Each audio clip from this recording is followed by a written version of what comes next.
पहले लड़कों ने लड़कियों को बहुत परेशान किया, अब लड़कियों की बारी है। वो कहती है हम भी क्यों पीछे रहे। जितने असली प्रोडक्ट नहीं बनते उससे ज़्यादा डुप्लीकेट प्रोडक्ट बनते हैं और मार्केट में धड़ल्ले से बिकती है। लोगों को ये समझना हो कि यार जो हम खाना खा रहे हैं, जो हम सामान खरीद रहे हैं, किस किस टाइप के प्रोडक्ट ज़्यादातर नकली होते हैं। पानी जो हम पीते हैं बिस्लरी, उसमें भी नकली आते हैं। कॉर्पोरेट में एक सबसे बड़ी समस्या कॉर्पोरेट अफेयर्स। नाना पाटेकर के ऊपर इल्ज़ाम लगा, ठीक है।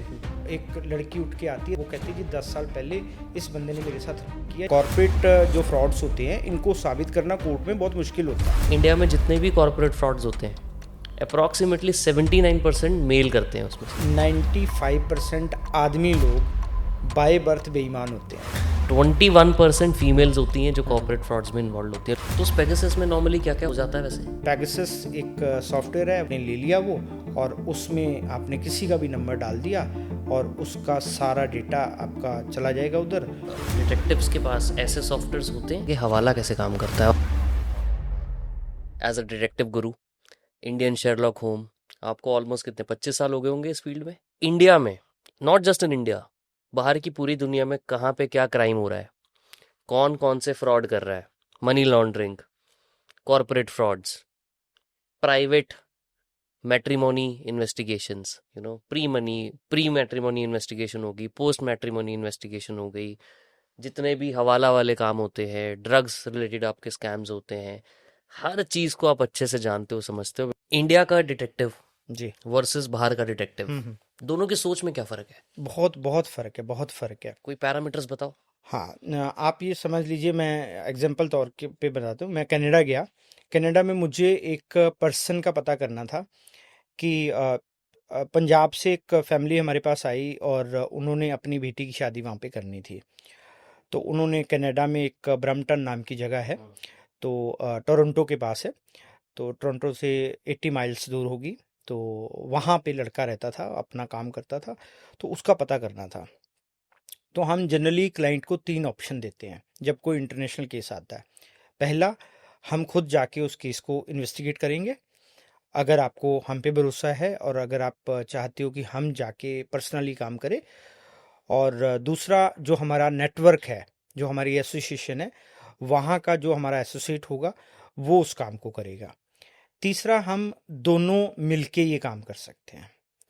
तो इन तीनों की फ़ीस अलग अलग होगी। अगर मैं वहाँ पे जाके काम करता हूँ, मेरी टीम जाके काम करती है, तो अलग फ़ीस होगी। अगर वहाँ का एसोसिएट काम करेगा उसकी फ़ीस अलग होगी।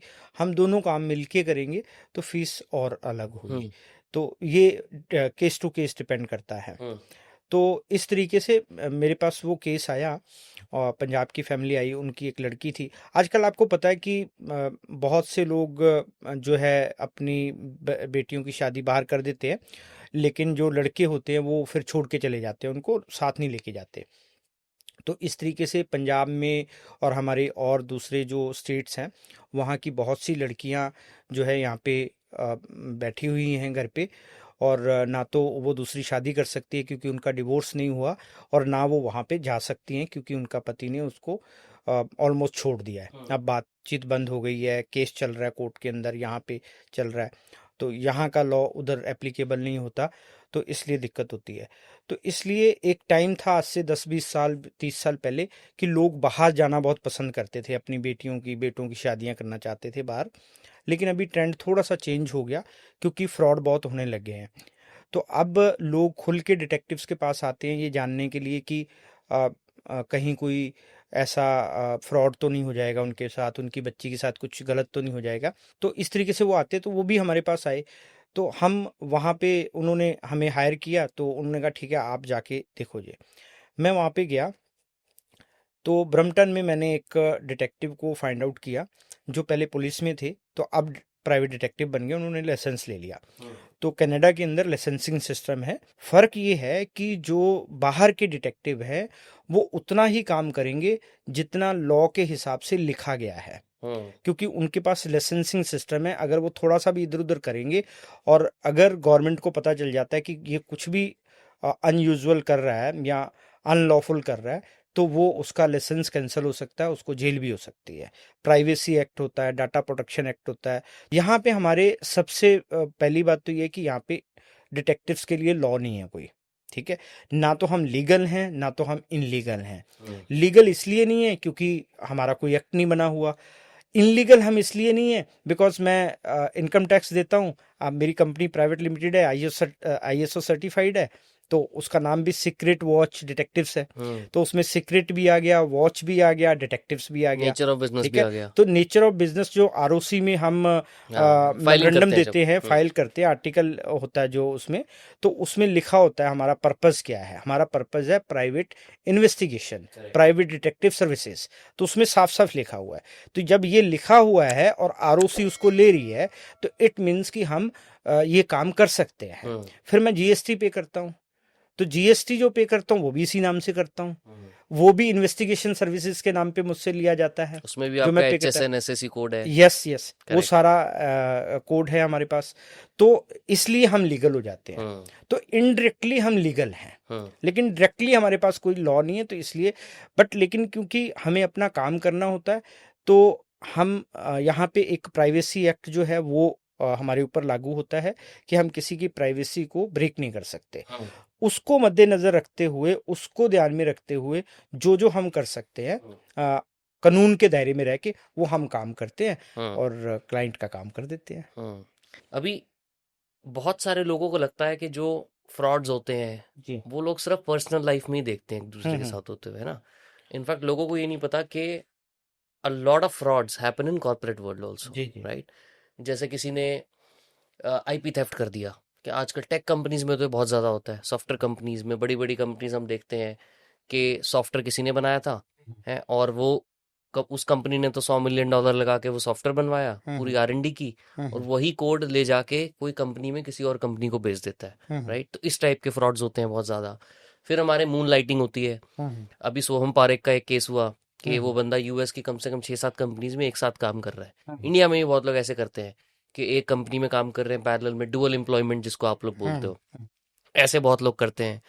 फिर हमारे फेक प्रोडक्ट्स हम्म। इतने ज़्यादा हैं, कपड़े ऑर्डर करते हैं तो फेक आते हैं, हम्म। कॉपी को 1 कॉपी 2, हम्म। इतनी सारी चीज़ें हैं। शराब भी इनफैक्ट बहुत सारी फेक बिकती है। तो सप्लाई चेन के अंदर इतना कुछ है, मेडिसिन इतने सारे, ड्रग्स जो होते हैं वो इतने फेक हम्म। बिकते हैं। बहुत सारे टाइप के फ्रॉड्स होते हैं। लोग झूठ लिख देते हैं, इंटरव्यूज झूठ देते हैं, किसी और से इंटरव्यू करवा दिया, हम्म। बाद में ज्वाइन किसी और ने किया। बिल्कुल। और प्रोक्योरमेंट के अंदर, सप्लाई चेन के अंदर इतने फ्रॉड्स होते हैं कि वेंडर से फर्जी बिल बनवा दिया। बहुत सारी चीज़ें होती हैं। तो मैं आपसे उसके ऊपर आज पूछूंगा, जी ठीक है। बिल्कुल। तो मुझे ये बताओ कि कोई ऐसे केस जो आपने अभी रिसेंटली किया हो या थोड़े टाइम पहले किया हो कॉर्पोरेट के अंदर, जहाँ पे कॉर्पोरेट एस्पिनाज जिसको हम बोलते हैं, कि थेफ्ट हुआ हो कंपनी के अंदर और किसी कंपनी ने आपको हायर किया हो और आपने वो केस सॉल्व किया हो। तो जितने भी आपने ये केस गिनाए हैं मुझे, हम्म। ये सारे केसेस हम करते हैं, हाँ। और ये इंडिया में हो रहे हैं और बहुत बड़े पैमाने पे हो रहे हैं। हम्म। तो data leak generally call centres में होता है, और जितने भी आप देखते हो न्यूज़पेपर में पढ़ते हो कि फलां जगह पे पुलिस ने रेड करी और वहाँ पे एक फर्जी कॉल सेंटर मिल गया। हम्म। तो अब फर्जी फर्जी कॉल सेंटर चलते कैसे हैं? वो डेटा लीक के केसेस होते हैं, डेटा थेफ्ट के केसेस होते हैं, क्योंकि जो असली कॉल सेंटर है वहाँ से कोई डेटा चोरी करता है, और वहीं का कोई एम्प्लॉय फिर अपना एक फर्जी कॉल सेंटर बना लेता है, क्योंकि उसको सारा इन आउट पता चल जाता है कि कैसे क्लाइंट से बात करनी है, कैसे पैसे निकलवाने हैं, कैसे क्या करना है क्या नहीं करना है, उसको सारी बारीकियां पता चल जाती हैं। हम्म। तो वो काम करने की बजाय वो फ्रॉड करना शुरू कर देता है। ठीक है, अपनी टीम बना लेता है, और टीम को लगता है कि हम असली काम कर रहे हैं, जबकि असली काम होता नहीं है, वो सारा फर्जी काम होता है। किस टाइप का तो फ्रॉड करते हैं ये लोग फिर? ये ऐसे है जैसे इंश्योरेंस फ्रॉड हो गए, ठीक है, क्रेडिट कार्ड फ्रॉड हो गए, कि पैसे भरवा लिए आपसे, आपको आपके पास फ़ोन आया कि आपके क्रेडिट कार्ड की जो है इतना आपके ऊपर बैलेंस है, तो हम आपका सेटलमेंट करा देते हैं, तो हम्म। सेटलमेंट कर लो आप। लेट्स सपोज आपने 1,20,000 रुपये देना है, तो आपका सेटलमेंट उन्होंने 40% में कर लिया। उन्होंने कहा जी हम आपसे इसका 40% लेंगे, तो जो भी मतलब उसका 50 को 1000 रुपये बना तो वो आपने देना है। तो आपको लगेगा चलो जान छूट रही है यार, दो इनको पैसे दो, ठीक है। तो उनका जो नंबर आएगा वो भी उसके ऊपर भी बैंक का ही कुछ ना कुछ लिखा होगा, मतलब आपको लगेगा नहीं कि ये फ्रॉड है, सारी चीज़ें आपको असली लगेंगी। तो वो अपना क्यूआर कोड भेज के और चीज़ें करके आपसे पैसा ले लेंगे और आपको फर्जी डॉक्यूमेंट भी भेज देंगे कि लो जी ये सेटलमेंट कर दिया, ये इसकी रसीद है और ये इसका फोरक्लोजर जो लेटर है वो है। तो आपको सारा कुछ भेज देंगे। लेकिन जब 1-2 महीने बाद, कुछ समय बाद असली वालों का फ़ोन आएगा, तब राज खुलेगा कि भाई मैंने तो किसी फ्रॉड को पैसे दे दिए। इसी तरीके से इंश्योरेंस फ्रॉड होते हैं। आपको बोलेंगे कि अच्छा आपका ये इंश्योरेंस कराया हुआ है आपने, तो हम ऐसा करते हैं कि इसका आपको बढ़ा देते हैं, ठीक है, प्रीमियम बढ़ा देते हैं, अब कवरेज इसका बढ़ा देते हैं कवरेज आपकी। बढ़ा देते हैं हाँ। इसका। तो आप इतना को पैसा दे दो, आपका कवरेज बढ़ जाएगा इसका, अच्छा। ठीक है। आपको लगे यार बढ़िया है, 2 लाख का है, अगर 5 लाख का होता है 10 को 1000 रुपये दे के काम होता है, ठीक है। तो इस तरीके के छोटे छोटे फ्रॉड जो है हर जगह पे हो रहे हैं, हर जगह पे हो रहे हैं।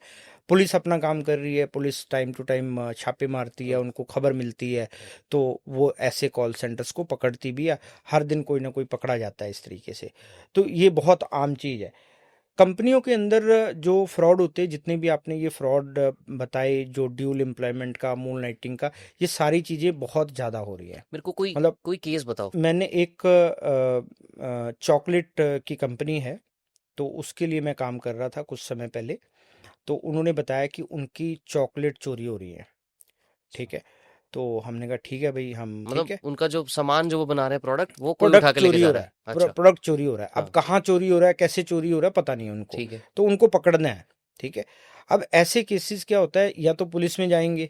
अब पुलिस में जाने से क्या होता है कि एक तो सबको पता चल जाता है कि भाई केस रजिस्टर्ड हो गया है, ठीक है। और दूसरा फिर इन्वेस्टिगेशन में पुलिस को चाहिए होता है कि आपको किस पे डाउट है। तो फिर वो पुलिस आती है, तो उससे क्या होता है कि वहाँ का जो एटमॉस्फेयर है वो खराब हो जाता है कई करेक्ट। बारी, करेक्ट। ठीक है। सिस्टम खराब होने का डर और रहता है कि पुलिस हो भाई सकता है काम भी डर रोक है। दे। हाँ रोकेगी, वो हाँ, तो क्योंकि वो तो रोकेगी, हाँ इन्वेस्टिगेशन हाँ करेगी वो तब तो पूरा बंद इन्वेस्टिगेशन करा कर देगी। बंद। तो उस तरीके से वो चाहते कि प्राइवेट डिटेक्टिव आए और वो अपना साइलेंटली इसके ऊपर काम करे और हमें रिपोर्ट दे दे, और उसके बाद हम पुलिस के पास जाएं। तो जनरली कॉर्पोरेट्स ही करते हैं ये, एक एक्सरसाइज होती है। तो हमने कहा ठीक है भाई हम करते हैं। तो हमने काम शुरू किया, हमने उसके ऊपर 2 महीने काम किया, अंडर कवर लगाया उस कंपनी के अंदर। अंडर कवर ने हमें सारी खबर दी। उसके बाद फिर हमने सिक्योरिटी ऑडिट किया उस कंपनी का। तो हमें पता चला कि जो वहाँ के वर्कर हैं वो जुराबों में भर के चॉकलेट ले जाते थे, और जो सिक्योरिटी वाले होते थे वो उन्हीं के लोग होते थे, गाँव के, एक ही गाँव के लोग हैं। अब मान लो आपका कोई ब्रदर है, आप कोई चोरी करके लेके जा रहे हो, उसको पता है आधा हिस्सा उसका है आधा हिस्सा आपका है, तो वो क्यों रोकेगा आपको, हम्म। ठीक है। चोर चोर मसेरे भाई हो गए, हम्म। और वो अपना चोरी करके जा रहे हैं और कोई रोकने वाला है नहीं है, ठीक है। तो अब मान लो वहाँ पे 1000 लोग काम करते हैं, अगर वही सारी थोड़ा थोड़ा चोरी करेंगे तो फिर कहाँ बात बनेगी। और फिर दूसरा प्रॉब्लम था उनका कि जो उनकी दीवार थी कंपनी की, तो वो दीवार बहुत छोटी थी, तो वहाँ से अपना बोरा भरे उन्होंने, वो उधर दूसरी तरफ फेंक भेज दे, देते थे। फेंक दिए। उन्होंने टाइम सेट किया होता था कि इतने टाइम पे फेंकेंगे, उधर लोग खड़े होते थे, हाँ। वो उठा के ले तो जाते थे। सारे ही वर्कर्स तो मिले हुए थे। मतलब सारे तो नहीं कह सकते, लेकिन मोस्टली, मतलब काफ़ी लोग, सारे तो देखो कोई भी सारे बेईमान नहीं होते, सारे हम्म। ईमानदार नहीं होते। बट क्या तो जो मतलब बाकी लोग काम करते थे वहां पे, उनको पता था कि यहाँ पे ये चोरियां हो रही हैं, जो हाँ ईमानदार सबको लोग थे? पता होता है, हाँ हाँ हाँ। पता होता है। अच्छा। लेकिन बोलता है कौन है, हम्म। भाई कंपनी का काम है, अगला कहता है क्यों बोले हम, किसको किसको क्या बताएं। अब जिसको बताएंगे पता चले उसी की हिस्सेदारी है, सही बात है। ठीक है ना। तो वो अपना काम करते, वो कहते हैं यार हम तो ईमानदारी से काम कर रहे हैं ना, हम हम्म। तो चोरी नहीं कर रहे, और जो हमें काम दिया जा रहा है वो हम काम कर रहे हैं, हम्म। तो हम क्यों बताएं इनको जाके, ठीक है ना। तो जनरली कई बार कंपनी की पॉलिसी ऐसी होती है कि वर्करों को वो तंग भी करती हैं, या वो मतलब उनके कई बार वेजेस उतने नहीं दे पाती हैं, नहीं देती हैं, क्योंकि हमारा स्ट्रक्चर कई बार ऐसा होता है इंडियन लॉ का कि बहुत हम कानून को फॉलो नहीं कर पाते हैं चीज़ों तो को। इसलिए वो लोग तो सोचते हैं कि इन्होंने मेरे को लूटा, तो इनको हाँ, जो हो रहा है होने दे। होने दो। हाँ। तो हमेशा ये रहा है कि एक एम्प्लॉय और एम्प्लॉयर में फासला रहा है, हम्म। और ये फासला इसलिए भी रहता है क्योंकि एम्प्लॉय भी अपनी ड्यूटी कई बार 100% ईमानदारी से नहीं करता, और एम्प्लॉयर भी 100% एम्प्लॉय का ख्याल नहीं रखता। तो ये वाइस वर्सा है, दोनों तरफ से प्रॉब्लम है। ठीक है, तो कोई भी पहल नहीं करता, एम्प्लॉयर भी पहल नहीं करता कि हम एम्प्लॉय का ख्याल रखें, और एम्प्लॉय भी पहल नहीं करता कि हम पूरा काम करके दें सो दैट एम्प्लॉयर हमें। तो उन दोनों के बीच में एक फ़र्क हमेशा रहेगा। एम्प्लॉयर सोचेगा कि एम्प्लॉय चोर है, और एम्प्लॉय सोचेगा कि एम्प्लॉयर चोर है, ये हमारे पैसे खाता है, हमसे हाँ, काम कराता है इतना, और और खुद अपना खुद तो अमीर बना जा रहा खुद है। अमीर हाँ बना जा हाँ रहा है, हम गरीब के गरीब रह रहे हैं। हाँ। तो ये जो फर्क है ना, ये कभी मिट नहीं पाता एक्चुअली, इस वजह से ये प्रॉब्लम होती है। अब वो चॉकलेट है, वो इतनी महंगी चॉकलेट है, लेकिन उनके किस काम की है? उनके किसी काम की नहीं है, लेकिन लोग कर रहे हैं अपना। ठीक, हमने तो देखा, पैटर्न पकड़ लिया, चोर आइडेंटिफाई कर लिए कि ये लोग हैं, ठीक है, और रिपोर्ट बना के उनको दे दी। सिक्योरिटी ऑडिट कर लिया कि आपकी यहाँ पे ये कमियां हैं, सिक्योरिटी में ये कमियां हैं, आपकी वॉल की ये कमियां हैं, आपके मैनेजमेंट में ये कमियां हैं। तो सिक्योरिटी ऑडिट हम जो करते हैं, तो सिक्योरिटी ऑडिट में ये पूरा कंपनी का एक लेखा जोखा आ जाता है कि कहाँ कहाँ पे आपके लूप होल्स हैं, कहाँ कहाँ पे आपको क्या करना है। उसमें आपकी प्रॉब्लम भी हम आइडेंटिफाई करते हैं, और उसको प्रॉब्लम को कैसे सॉल्व करना है उसके बारे में भी बताते हैं। ये लोग जो है ना, जो इस तरीके के ऑपरेशंस होते हैं, ये कई समय से चल रहे होते हैं। पूरी एक एक चीज़ में डिटेलिंग होती है इनकी। जो आईबी ऑपरेशन माउंट कर रही है, या इंफॉर्मेशन निकाल रही है, या रॉ का काम कर रहा है, तो ये बहुत समय से ऑपरेशन चल रहे होते हैं। अपने इनके सोर्सेज होते हैं, नेटवर्क बनाना पड़ता है, सोर्सेज को एक्टिवेट करना पड़ता है। कुछ इन्फॉर्मेशन इधर से आ गई, कुछ उधर से आ गई, छोटी छोटी इन्फॉर्मेशन लेके उसको फिर अपना उसको वेरीफाई करना पड़ता है। वेरीफाई करके फिर उसके ऊपर एक्शन लेते हैं वो। तो इस तरीके से काम करते हैं। तो उनका, हमारा माइंडसेट ही बना हुआ है कि हमने इन्फॉर्मेशन गैदर करनी है। कोई ऐसा केस जहाँ पे किसी कंपनी में कोई बंदा इस टाइप की चोरी नहीं कर रहा था जैसे आप बता रहे हो, बट कुछ और टाइप की चोरी, जैसे और इंफॉर्मेशन लीक कर रहा हो हम्म कि कॉम्पिटिटर को, हम्म। उस टाइप का कोई केस आपने किया हो? तो जो मैंने अभी आपको बताया, कॉल सेंटर्स के अंदर हम्म डेटा चोरी के केसेस काफ़ी होते हैं। हम्म तो हम इस तरीके के केसेस काफ़ी करते हैं। हम्म, मैं खुद अंडरकवर, बहुत अच्छा अंडरकवर एजेंट हाँ रहा हूँ, हाँ। और अभी भी मैं करता हूँ। बट आपको तो और पहचान नहीं लेते होंगे आप लोग। नहीं, मेरी शक्ल थोड़ी बदली हुई होती है कई बारी। तो आप ठीक है, डिस्गाइज में जाते हो? डिस्गाइज में जाते अच्छा। हैं, यस यस। क्योंकि वो अंडरकवर होगा 15 दिन के लिए, 1 महीने के लिए, या 3 दिन के लिए, हम्म 4 दिन के लिए। पूरी शेरलॉक ठीक है, वाली, वो मूवीज वाली फीलिंग दे रहे हो आप मुझे अब। नहीं वो तो देखो, जब हम जासूसी की बात करते हैं, हाँ। तो शार्लॉक होम्स तो एक फिक्शन करेक्टर है बेसिकली। ठीक है ना। तो जितने भी आप मूवीज देखते हो, अभी जो मूवीज आ रही हैं आजकल जो जासूसों के ऊपर, वो काफी कुछ रिलेट करती हैं। बहुत ज्यादा तो नहीं, हालांकि फिल्मों में तो बहुत ज्यादा मसाला दिखाया जाता है, लेकिन काफी हद तक उसके अंदर कुछ कुछ प्लॉट्स ऐसे होते हैं जो वाकई जो जासूस है वो काम करते हैं। तो हमारे पास जो डेटा थेफ्ट के केसेस आते हैं, तो वो कॉल सेंटर के ज़्यादा आते हैं। कॉल सेंटर में डेटा होता है, और डेटा के अलावा जो जैसे कोई डिज़ाइन बनते हैं किसी चीज़ के, जैसे आजकल बहुत सारे डिज़ाइनिंग पार्ट होते हैं जो आप कंप्यूटराइज बनाते हो, तो उसके केसेस बहुत आते हैं। उसमें क्या होता है, कोई इंजीनियर है या कोई आर्किटेक्ट है, उसने कोई डिज़ाइन बनाया, लेकिन कंपनी के खर्चे पे बनाया। हम्म ठीक है, तो जो उसके राइट्स होंगे वो कंपनी के पास होंगे, जाहिर सी बात है, क्योंकि कंपनी से वो सैलरी ले रहा है।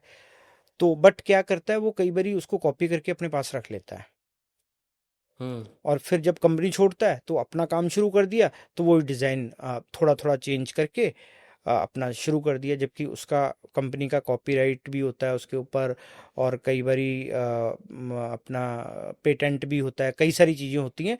तो फिर कोर्ट में केस चलता है, फिर हमारी ज़रूरत पड़ती है, हम्म। हम फिर डुकाए कस्टमर बन के जाते हैं उनके पास। अच्छा, ठीक है, हम उनके साथ जिसको आप डील मिस्ट्री करते हैं। शॉपिंग बोलते हो? नहीं, मिस्ट्री शॉपिंग अलग है। अच्छा। मिस्ट्री शॉपिंग मैं बताऊंगा अभी हाँ आपको। ठीक है, पहले ये इसी पे बात ये करते हैं। ये हाँ। डुकाए कस्टमर बन के जाते हैं। अच्छा, डेकॉय इसके, कस्टमर। हाँ हाँ, हाँ हाँ। इसके ये स्टिंग ऑपरेशन होता है बेसिकली। अच्छा। तो इसके अंदर हम उससे डिमांड करते हैं कि अच्छा हमें ये चाहिए। यहाँ पे हमें लगता है कि ये वो डिज़ाइन देगा हमें, ये पहले से डिजाइन आप देने वही वाला है। चीज मांगते हो जो आपको उससे नहीं, पहले निकलवानी नहीं है। मांगते, हाँ पहले तो डाउट हो जाएगा उसको, हाँ हाँ हाँ। ठीक है ना। पहले हम कुछ और चीजें मांगते हैं, फिर एग्जाम्पल दो ना कहते कि हैं जैसे आपने किया हो केस, अगर कोई बता सको भाई तो। लेट्स सपोज आपने कोई मतलब कोई वेबसाइट है, जैसे वेबसाइट बनानी है आपने, या आप ये समझ लो कोई ड्रेस बनानी है आपने, ड्रेस का डिज़ाइन चोरी हो गया उसका, हम्म, ठीक है। वो उसने उसका कोई ऐसा पेटेंट करा रखा था या कॉपीराइट करा रखा था कि वो ड्रेस जो डिज़ाइन है कोई और नहीं बना सकता, हम्म, ठीक है ना। जैसे अभी बड़े बड़े बड़े ब्रांड है, जारा वगैरह है, तो इनके जो डिज़ाइन है आप कॉपी नहीं कर सकते, हम्म, ठीक है। कॉपी करोगे तो आप फंस जाओगे फिर, ठीक है।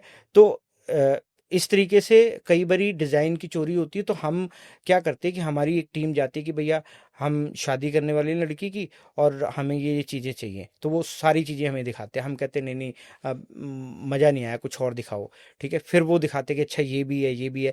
तो उसमें जब हमें, क्योंकि हमें क्लाइंट ने बताया होता है कि ये डिज़ाइन उसका है, तो या जैसे ही वो डिज़ाइन हमारे सामने आ गया, तो हम उसके आसपास आसपास वाला डिज़ाइन चूज़ करेंगे कि हाँ यार ये बना लेते हैं, और फिर हम कहेंगे यार ये भी ठीक लग रहा है, ये भी बना दो, ये दोनों बना दो आप, हम्म, ठीक है।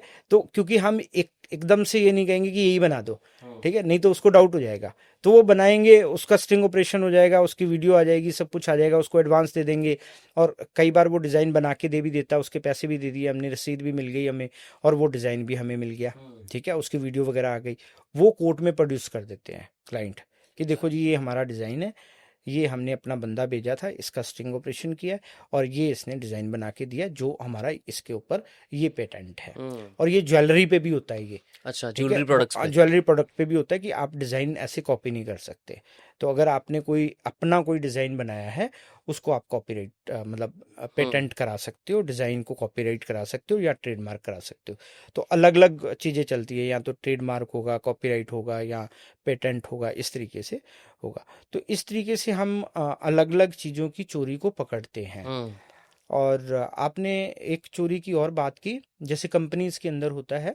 एक कंपनी में मैंने काम किया, वो मैन्युफैक्चरिंग कंपनी थी, नट बोल्ट बनाती थी वो कंपनी। हम्म, मतलब रॉ मटेरियल आता था, और उसके जो कार कंपनियां होती हैं, स्कूटर कंपनियां, इनके नट बोल्ट बनाते थे वो, वो टीयर अलग वन अलग। टीयर टू मैन्युफैक्चरर थे, ओईएम्स को देते होंगे। हाँ हाँ हाँ हाँ। हाँ हाँ। तो वाइट वाइट ब्रांड, लेबलिंग हाँ करके, हाँ। हाँ बिल्कुल। हम्म, तो उसमें जैसे मान लो एक ट्रक में 5 टन माल आ गया, और जब उनको बना के भेजा तो वो 4.5 टन रह गया, हम्म, ठीक है। अब ये समझ नहीं आया कि यार जो रॉ मटेरियल आया वो 5 टन आया, थोड़ा बहुत तो चलो ठीक है थोड़ा बहुत तो निकलता है, स्क्रैप होता है, हाँ। स्क्रैप होता है, लेकिन इतना कैसे हो गया। हम्म, तो वो कई दिन तक देखते रहे, तो ऐसे ही चलता रहा। फिर उन्होंने हमें हायर किया। अब वो करते क्या थे कि वो 4.5 टन ही आ रहा था सामान, लेकिन वो आधा टन जो है वो जान करके ज्यादा लिखवा देते थे। बिल ही जो बनवा देते थे बिल एक्स्ट्रा। बना, हाँ एक्स्ट्रा बनवा देते थे वो, ठीक है। हाँ, एक्स्ट्रा बनवाया, वो कंपनी से ले लेते थे, जो परचेज डिपार्टमेंट है, करेक्ट। परचेज डिपार्टमेंट और वेंडर मिल करके ये घपला कर देते थे। हम्म, और सिक्योरिटी और जो वो कांटे वाले हैं उनके साथ मिल लेते थे वो। हम्म, तो इस तरीके से वो घपला होता था। हम्म। इसी पे ना मैंने एक चीज रिसर्च जब मैं कर रहा था इसकी, हाँ जी, हाँ जी। तो मैंने देखा अगर इंडिया में कंपनीज में जो चोरी होती है, 50% से ज्यादा चोरी परचेज वाले लोग करते हैं। ये मैंने पैटर्न देखा रिसर्च के ऊपर। उसके बाद आते हैं अकाउंटिंग एंड फाइनेंस के लोग, ठीक है, जो उनके साथ मिलके ही करते हैं, बट अकाउंटिंग फाइनेंस का डिपार्टमेंट है, वो ज्यादातर थेफ्ट करते हैं, जैसे फेक बिल बना दिए, बिल के फ्रॉड कर दिए, जो आप बता भी रहे हो। हम्म फिर तीसरे नंबर पे आते हैं एचआर और पेरोल के लोग, जो हम्म रिक्रूटमेंट वाले लोग होते हैं, जो हम्म एचआर, जो सैलरीज देखते हैं लोगों की। हम्म वो करते हैं कि फेक एम्प्लॉयज बना दिए, जो है नहीं कंपनी में, बट दिखा दिया कि 10 लोग काम करते हैं, 5 लोग हमने हायर किए थे, उन 5 की सैलरीज जा रही हैं किसी अपने रिश्तेदारों के अकाउंट्स में, ठीक है, तीसरे लोग। फिर चौथा आता है सप्लाई चेन के बिल टेम्परिंग, हाँ। इस टाइप के फ्रॉड। तो ये 4 जो डिपार्टमेंट्स हैं, सबसे ज्यादातर चोरियां इन्हीं से लिंक तो होके होती यही हैं। डिपार्टमेंट, एक कंपनी को चलाने के लिए यही सारे हाँ। डिपार्टमेंट होते हैं। तो आप कह सकते हो कि सारे डिपार्टमेंट में चोरियां, मतलब चोरी की संभावना तो कहीं पे भी है। हाँ, हम्म आपने बोला कि मान लो ज्वेलरी प्रोडक्ट का हम स्टिंग ऑपरेशन कर रहे हैं, राइट, हम्म या कोई और ब्रांड है जिसने प्रोडक्ट बनाया, जारा का एग्जांपल जैसे आप बता रहे थे, तो कोई जो आपने स्टिंग ऑपरेशन जब आप करते हो, कोई भी कंपनी है XYZ, राइट, जब आप स्टिंग ऑपरेशन करते हो, किस तरीके से प्लान करते हो, क्या क्या टूल्स यूज करते हो स्टिंग ऑपरेशन करते टाइम? जनरली क्या होता है कि हम सबसे पहले प्रोडक्ट देखते हैं, हमारी एक वर्कशॉप होती है ऐसे केसेस में, जो बड़े केसेस होते हैं इनके साथ जो डिज़ाइनर होता है कंपनी का और जो एचआर वाले होते हैं या लीगल टीम होती है, तो हम इनके साथ एक वर्कशॉप अटेंड करते हैं। हमारी टीम होती है उसमें 3-4 लोगों की और उनकी 3-4 लोगों की टीम होती है। उसमें हम प्रोडक्ट के बारे में समझते हैं, वो हमें प्रोडक्ट का बैकग्राउंड बताते हैं, कहाँ से आया, कितना पुराना है, किसने डिज़ाइन किया, क्यों डिज़ाइन किया, कैसा डिज़ाइन किया, क्या क्या फ़र्क है डिज़ाइन में। अब दो चीज़ें आप ज्वेलरी रख दो, मेरे को तो समझ ही नहीं आएगा कि क्या फ़र्क है। मैं कहता हूँ भैया ये भी गोल्ड है, ये भी गोल्ड है, क्या फ़र्क है इनमें, क्या फ़र्क पड़ता है। लेकिन वो क्योंकि वो काम कर रहे हैं, उनको बारीकी पता है, तो वो बारीकी बताएंगे कि इसमें ये डिज़ाइन का फ़र्क है, इसमें ये डिज़ाइन का फ़र्क है। तो वो जब सारा हमारा होमवर्क हो जाता है, तो फिर हम इंटरनली अपनी टीम के साथ डिस्कस करते हैं कि अब इस पे कौन कौन लोग काम करेंगे, किस तरीके का हम एक बैकग्राउंड बनाएंगे, किस तरीके से हम अपने आप को सामने वाले के सामने पेश करेंगे और किस तरीके से हम उनको अप्रोच करेंगे। तो ये सारी चीज़ें हम बैक टू बैक अपना एक बैकग्राउंड बना के चलते हैं और उनको अप्रोच करते हैं। तो पहला हो गया कि हम क्लाइंट के साथ होमवर्क करते हैं, दूसरा हम अपना होमवर्क करते हैं, तीसरा फिर एग्जीक्यूशन का आता है कि अब हमने अपने काम को एग्जीक्यूट करना है। तो एग्जीक्यूशन में फिर हम डायरेक्ट अप्रोच करते हैं क्लाइंट को। अब क्लाइंट को अप्रोच करने के लिए हमें ये देखना पड़ता है कि उसको अप्रोच कैसे करें। करेक्ट। उसका कहीं एडवर्टाइजमेंट है या कहीं आउटलेट है या कहीं उसने पेपर पे दिया हुआ है या क्या किया है, तो हम उसी तरीके से फॉलो करते हैं ताकि वो कोई रेफरेंस ना मांग ले या कोई ऐसा अटक ना जाए हम यहाँ पे, उसको लगे कि यार ये तो हमने दिया ही नहीं था। लेट्स सपोज हम उसके पास गए, उसको उसने क्वेश्चन कर लिया कि आपको हमारे किसने बारे में बताया? कैसे पता चला। हम कह दें जी न्यूज़पेपर में देखा था। वो कहे यार न्यूज़पेपर में तो हमने कभी लिखा ही नहीं, हमने एडवर्टाइजमेंट नहीं दिया, तो इसको कैसे, वो डाउट कर जाएगा। तो वहीं से हमारा ऑपरेशन फेल होना शुरू हो जाएगा, वहीं सक्सेस रेशो हमारी कम हो जाएगी। तो हमें उसको डाउट नहीं होने देना एंड तक भी कि हमें उसके बारे में पता है या हम जो बन के चल रहे हैं, जो प्रटेंड कर रहे हैं, वो नहीं है हम। तो इस चीज़ का ख्याल रखते हुए हमें पूरा होमवर्क करना पड़ेगा कि इसने कहीं एडवर्टाइजमेंट दी थी या इसकी दुकान है या क्या है या रेफरेंस क्या है हमारा। कई बार हम रेफरेंस भी यूज़ करते हैं और कई बार हम कोई अगर वो मान लो ऑनलाइन ही कुछ कर रहा है तो ऑनलाइन का रेफरेंस लेते हैं या हम ऑनलाइन उसको अप्रोच करते हैं। तो अप्रोच करने का क्या तरीका होगा, ये भी बहुत थॉटफुल है और ये भी बहुत होमवर्क करने के बाद हम करते हैं। इस तरीके से बेसिकली हम उसको अप्रोच और करते हैं। किसी ने, आपने जैसे बोला कि कहीं ना कहीं अगर पब्लिकली उसने कुछ डाला तो हम ज़्यादातर उसको यूज़ करते हैं यस। ताकि शक ना हो। यस। किसी ने कहीं पे कुछ डाला ही नहीं, हम्म। कोई पब्लिकली पोस्ट नहीं डाल रहा, इंस्टाग्राम नहीं यूज़ कर रहा बंदा, हम्म। सोशल मीडिया यूज़ नहीं कर रहा, हम्म। उस केस में फिर आप क्या करते हो? उसमें हम उनके जो पहले के कोई क्लाइंट होंगे, ठीक है, उनको पकड़ते हैं। उसके बारे में हम इंक्वायरी करेंगे, जैसे उसका घर है कुछ या कुछ है, उसको फॉलो कर लेंगे। फॉलो करके कहाँ कहाँ जा रहा है, किस किस से मिल रहा है, उससे हम आइडिया लगाएंगे कि इसका क्लाइंट कौन हो सकता है। ठीक है ना। तो वहाँ से कोई इन्फॉर्मेशन निकाल करके फिर हम उसको उसको अप्रोच करेंगे। तो उसके लिए होमवर्क हमें ज़्यादा करना पड़ेगा। अगर हमें लगता है कि इसने कहीं पे पब्लिकली नहीं डाला हुआ, कोई इसका सोशल मीडिया नहीं है, कहीं पे इसकी एडवर्टाइजमेंट नहीं है। कई लोग ऐसे होते हैं जो 1 to 1 ही अपना सामान बेच रहे होते हैं, ठीक है। तो उनको अप्रोच करने का तरीका बिल्कुल अलग होगा, सो दैट उसको डाउट ना हो। तो पहले उसके दोस्त मित्रों को पकड़ेंगे हम, जो उससे वहां से ऑलरेडी खरीदते हैं। जो खरीदते हैं या उसके फैमिली का कोई मेंबर है। बट वो आपसे या क्यों बात करेगा? मतलब कोई भी उसका दोस्त मित्र, क्या बोल के बात करोगे आप उससे? नहीं, वो अलग अलग तरीके होते हैं बात करने के। अच्छा। भाई जैसे आप यहाँ बैठे हो, आप साइड में कैफ़े है तो मैं कैफ़े में आ गया, ठीक है ना। आपसे मुलाकात हो गई ऐसी मेरी, तो आपसे बातचीत बढ़ा ली मैंने, आपके बारे में पूछ लिया, अपने बारे में बता दिया। तो ये बात से बात निकलती है फिर, क्योंकि हमें हमें तो अपना टारगेट पता है। उसमें टाइम थोड़ा ज़्यादा लगता है, थोड़ा होमवर्क ज़्यादा लगता है, लेकिन काम हो जाता है उसमें। तो फिर आप उसको बताते हो कि मुझे ऐसा कुछ सामान खरीदना है, फिर वही आपको बता देगा कि इससे ले ले, ये मेरा जानकार है, ऐसे? नहीं, उसको हम डायरेक्ट नहीं बोलते कि हमने सामान खरीदना है। अच्छा। उसमें हम क्या करेंगे कि फिर ऐसे करेंगे कि भाई जैसे मेरा कोई साथी है, उसको कह दिया कि भाई इतने टाइम पे तू कॉल करना मेरे को।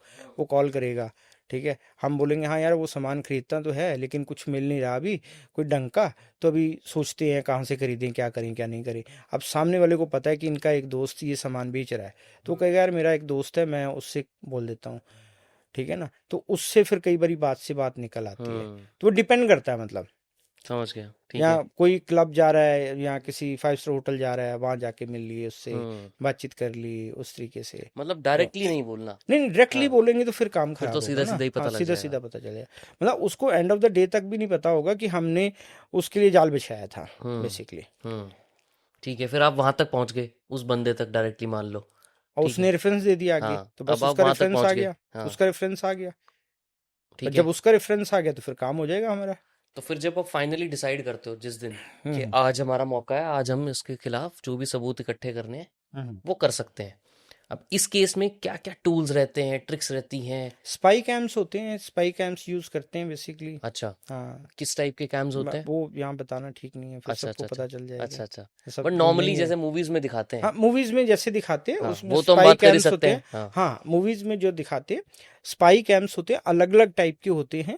अ, कुछ भी हो सकते हैं। और हो सकता है मैंने अभी कोई स्पाई कैम लगाया हो यहाँ पे, बाप रे, ठीक है ना, हाँ जो हाँ। आपको पता नहीं चलेगा, अच्छा, या जो हमारे मतलब वो वाले ऑडियंस नहीं देखने होते जो वाले हम हैं। देखते हैं पेन में लगाया हुआ है, नहीं, वो तो पेन बहुत तो बेसिक हो गए। पेन तो बहुत मतलब ये कह लो कि बदनाम हो गया है। हाँ ठीक है ना। हाँ पेन तो बदनाम हो गया बेचारा, वो भी पेन भी रोता होगा कि यार मेरे को ना इतना पब्लिसाइज कर दिया कि मैं बदनाम हो गया हूँ। हाँ अब कोई खरीदना पसंद नहीं करता, 200-200 रुपए में पेन बिकते हैं हाँ। वो। और फिर तीन बटन के सौ अंदर रुपए में, कैमरा हाँ। लगा होता है। हाँ, तो हाँ वो बटन भी बहुत मतलब हाँ बदनाम हो गया है ना। हाँ तो वो पहले उधर ही नजर जाती है। हाँ ठीक है।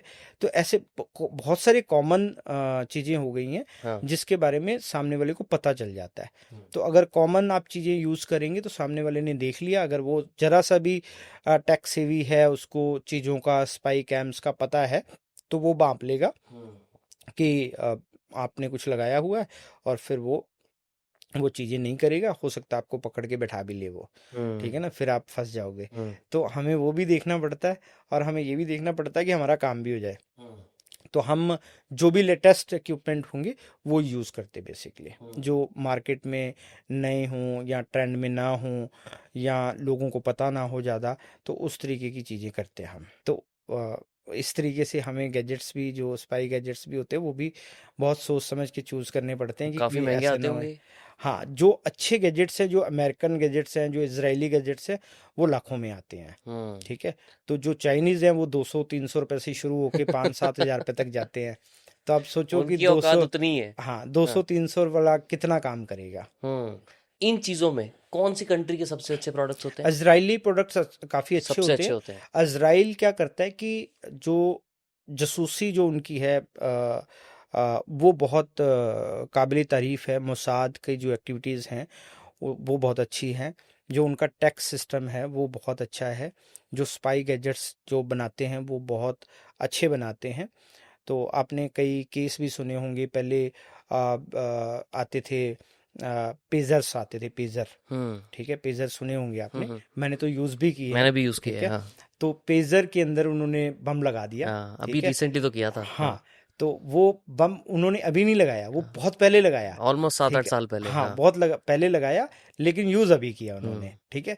तो वो इस तरीके की टेक्नोलॉजी बनाते हैं, और पूरा R&D करके कहाँ से क्या कैसे करेंगे, वो पूरा इस तरीके से करते हैं कि बंदे को जब यूज़ करना है वो तब यूज़ करेंगे उसको।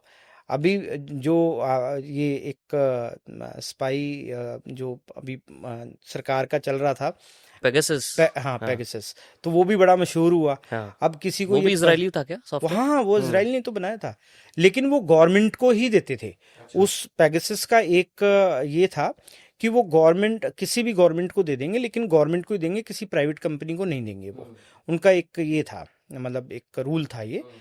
जो कि अभी भी है, कि वो किसी प्राइवेट पर्सन को नहीं देंगे, नहीं तो हम्म। बहुत दिक्कत हो जाएगी। तो उस पेगासस में नॉर्मली क्या क्या हो जाता है वैसे? जो सर्वेलेंस सुनने के में लिए है वो आया तो, जो हाँ। सुनने में आया वो ये था कि पेगासस से आपका फ़ोन हैक हो सकता अच्छा। है रिमोटली।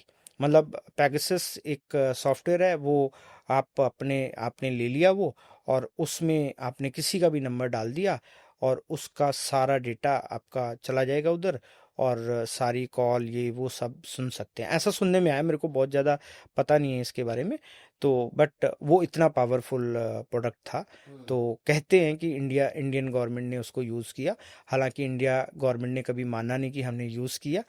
विपक्ष इसके ऊपर बहुत हो हल्ला भी मचा रहा था कि भाई आपने यूज़ किया, आपने यूज़ किया, लेकिन कभी गवर्नमेंट ने माना नहीं। और इजराइल ने भी कभी ये शो नहीं किया कि हाँ उन्होंने इंडियन गवर्नमेंट को दिया था ये कभी। बट रियलिटी में डिटेक्टिव्स के पास ऐसे सॉफ्टवेयर्स होते हैं कुछ कुछ टाइप के। नहीं नहीं, इस तरीके के कोई सॉफ्टवेयर नहीं होते। जो ऐसे बोलते हैं वो बेवकूफ़ बनाते हैं। कि हम मैं किसी किसी का का सर्वेलेंस करना हो, एक तो हो गया फिजिकल सर्वेलेंस कि खुद से बंदा फिजिकली शैडो सर्वेलेंस, किया। फिजिकल सर्वेलेंस ही होगा। डिजिटल में भी होता है कुछ। डिजिटल में नहीं होता कुछ। अच्छा। डिजिटल में तो उतना ही होता है कि हम जैसे आपका सोशल मीडिया है उसको हम देख लेंगे। जो पब्लिक आपकी पोस्ट है। इंफॉर्मेशन है, हम्म। पोस्ट है, उसमें कौन लाइक कर रहा है, कौन आपको मतलब कमेंट कर रहा है, उनको देख लेंगे। तो आपका एक पैटर्न समझ लेंगे कि आप किस तरीके के इंसान हो। उस तरीके से हम फिर रिपोर्ट बनाते हैं बेसिकली। बहुत सारे कंपनीज ये भी करती होंगी देखने के लिए कि उनका कंपटीशन क्या कर रहा है। हाँ बिल्कुल, ऐसे आते भी केसेस केसेस होते आते होंगे हैं। जी कि जी जी। मुझे एक स्टेप ऐड रहना है दूसरी हम्म कंपनीज से, हम्म तो मैं एक इन्वेस्टिगेटर हायर करूंगा ये देखने के लिए कि सामने वाली कंपनी हमसे कितना आगे है जी जी या वो क्या क्या कर रहे हैं। जी जी। तो इस टाइप के केसेस भी होते हैं। इसमें आते हैं हमारे पास केसेस। जनरली हम इसको अनएथिकल इन्वेस्टिगेशन मानते हैं, हाँ। तो इसलिए हम ऐसे केसेस लेते नहीं हैं जनरली। बट लोग अप्रोच करते हैं ऐसे। अप्रोच तो बहुत करते हैं, अच्छा। अप्रोच तो बहुत कि करते हैं। सामने वाले का पता करके दो कि वो हाँ क्या कर रहे हैं, हाँ। ताकि या तो हम वो चीज़ कर लें जी जी। या हम कुछ अलग स्ट्रैटेजी बना लें अपनी। बिल्कुल बिल्कुल। हम्म। तो मुझे लगता है कि वो थोड़ा सा करेक्ट। अनएथिकल है। तो वो मैं तो जनरली, बेसिकली हमारी ही तरफ से ही चोरी होगी ना उनकी एक किस्म से। हाँ मतलब हम चोरी कर रहे हैं उनके हाँ, डेटा उनके की, सीक्रेट उनकी चोरी कर रहे हैं। सीक्रेट चोरी कर रहे हैं। हाँ। तो वो जनरली मैं नहीं करता हूँ। बट करते तो होंगे लोग अटेम्प्ट। करते हाँ। कुछ लोग कर भी देते होंगे नहीं नहीं, डिटेक्टिव्स। हम देखिए, क्लाइंट तो हर तरीके का आता है। हाँ। क्लाइंट तो ऐसे भी आते हैं कि वो कहते हैं जी इस बंदे की पिटाई करनी है मुझे, आप हम्म। कोई बंदा बता दो मेरे को। हाँ मतलब क्या बात कर रहे हो। हाँ हाँ, किस गुस्सा आ रहा है, पिटाई करनी है। हम कहते हैं भाई हम कोई बदमाश थोड़ी है, हाँ। हम तो जासूस हैं। तो हम ऐसे काम नहीं करते हैं। उसी तरीके से कॉरपोरेट्स आते हैं जो चाहते हैं कि उनके कंपटीटर के बारे में पता चले। ठीक है। तो जनरली यहाँ पे हमें लगता है कि एथिकल इंफॉर्मेशन है या कोई लीगल केस चल रहा है या कुछ इस तरीके की चीज़ है, यहाँ पे कोई अनएथिकल हम चीज़ें नहीं कर रहे, वहाँ पे हम उनकी हेल्प करते हैं। लेकिन यहाँ पे हमें लगता है कि अनएथिकल हो रहा है या अनएथिकल डिमांड है, वो हम नहीं करते। मतलब मेरी कंपनी तो एटलीस्ट नहीं करती। और जितनी भी अच्छी कंपनीज हैं तो मुझे लगता है वो नहीं करती हैं। जो इंडिया में अच्छी डिटेक्टिव एजेंसीज हैं वो नहीं करती होंगी, आई बिलीव। और इसका रिवर्स भी होता होगा कि आपको किसी कंपनी ने हायर किया एज ए इन्वेस्टिगेटर ये पता करने के लिए कि कहीं उनकी कंपनी में हम्म। कोई किसी कॉम्पिटिटर का बंदा तो नहीं काम कर रहा। हाँ तो वो तो करते ही हैं। वो तो आप वो तो इन्वेस्टिगेट करते एथिकल होगे। है ना। हाँ करेक्ट। वो तो एथिकल क्या होता है कि एक आप डिफेंस के लिए काम कर रहे हाँ हो, बिल्कुल। ठीक है, अपनी प्रोटेक्शन के लिए कर रहे हो, एक आप दूसरे को नुकसान पहुंचाने के लिए कर रहे हो। बट तो ऐसा दोनों होता का है, फर्क, हाँ हाँ, बहुत होता है ऐसा। ये तो होता ही है। कोई कैसा केस आपको पता है, याद है, ध्यान है जो तो आपने किया हो। इसमें तो हम जनरली क्या करते हैं, बगिंग करते हैं। बगिंग का मतलब होता है कि लेट्स सपोज हमारे पास केस आया कि भाई हमें हमारी जो इंफॉर्मेशन है, जैसे अभी हम डेटा लीक की बात कर रहे थे, तो इंफॉर्मेशन जो है हमारी चोरी हो रही है, हमारा इस तरीके से हो हमारे रहा है। कंपटीशन को जा हाँ, रही है। एक बड़ा ब्रांड है गारमेंट में, तो उनके साथ मैंने काम किया था। ऐसे केसेस, मतलब केस तो बहुत आते हैं, मैं एक केस आपको बता रहा हूँ। तो बड़े ब्रांड के लिए हमने काम किया था। तो उन्होंने मुझे बुलाया, उन्होंने कहा कि ये हमारे पास एक चिट्ठी आई है, अनोनिमस लेटर है, और इसके अंदर लिखा हुआ है कि हमारा जो वीपी है वो फलानी कंपनी के साथ जुड़ा हुआ है, फलानी कंपनी के साथ मिला हुआ है, और उनको, जो उनकी कंपटीटर कंपनी थी, उनके साथ ये मिलके काम कर रहा है। ठीक है। तो अब ये हमें बताओ कि इस लेटर में जो लिखा हुआ है, जिसने लिखा है वो बंदा कौन है। अब मैंने उनको क्वेश्चन किया कि भाई आपको ये क्यों जानना है कि ये बंदा कौन है। आप ये क्यों नहीं जानना चाहते कि इसमें जो लिखा है वो सच है या झूठ है। आप इसके ऊपर फोकस करो ना। एक बंदे ने बड़ी हिम्मत करके आपको एक सच्चाई बताई है, आपको ये पता करना चाहिए कि ये सच है या नहीं है। आपको उस बंदे को क्यों पकड़ना है। लेट्स सपोज आपने उस बंदे को पकड़ भी लिया, आइडेंटिफाई भी कर लिया, आप क्या करेंगे। क्या आप उसको पुलिस के हवाले करेंगे कि उसने विसल ब्लोअर का काम किया, आपको सच्चाई बताने की कोशिश की। अगला कहेगा भाई वाह, मेरे को अच्छा नाम दिया। इनाम देने की बजाय आप उसको सजा देने पे तो उतारू हो, ठीक है। तो उनको मेरी बात समझ में आ गई, उन्होंने कहा ठीक है जी बताओ क्या करना है। मैं कहा भी जो वीपी हैं आपके, उनकी इन्वेस्टिगेशन करते हैं।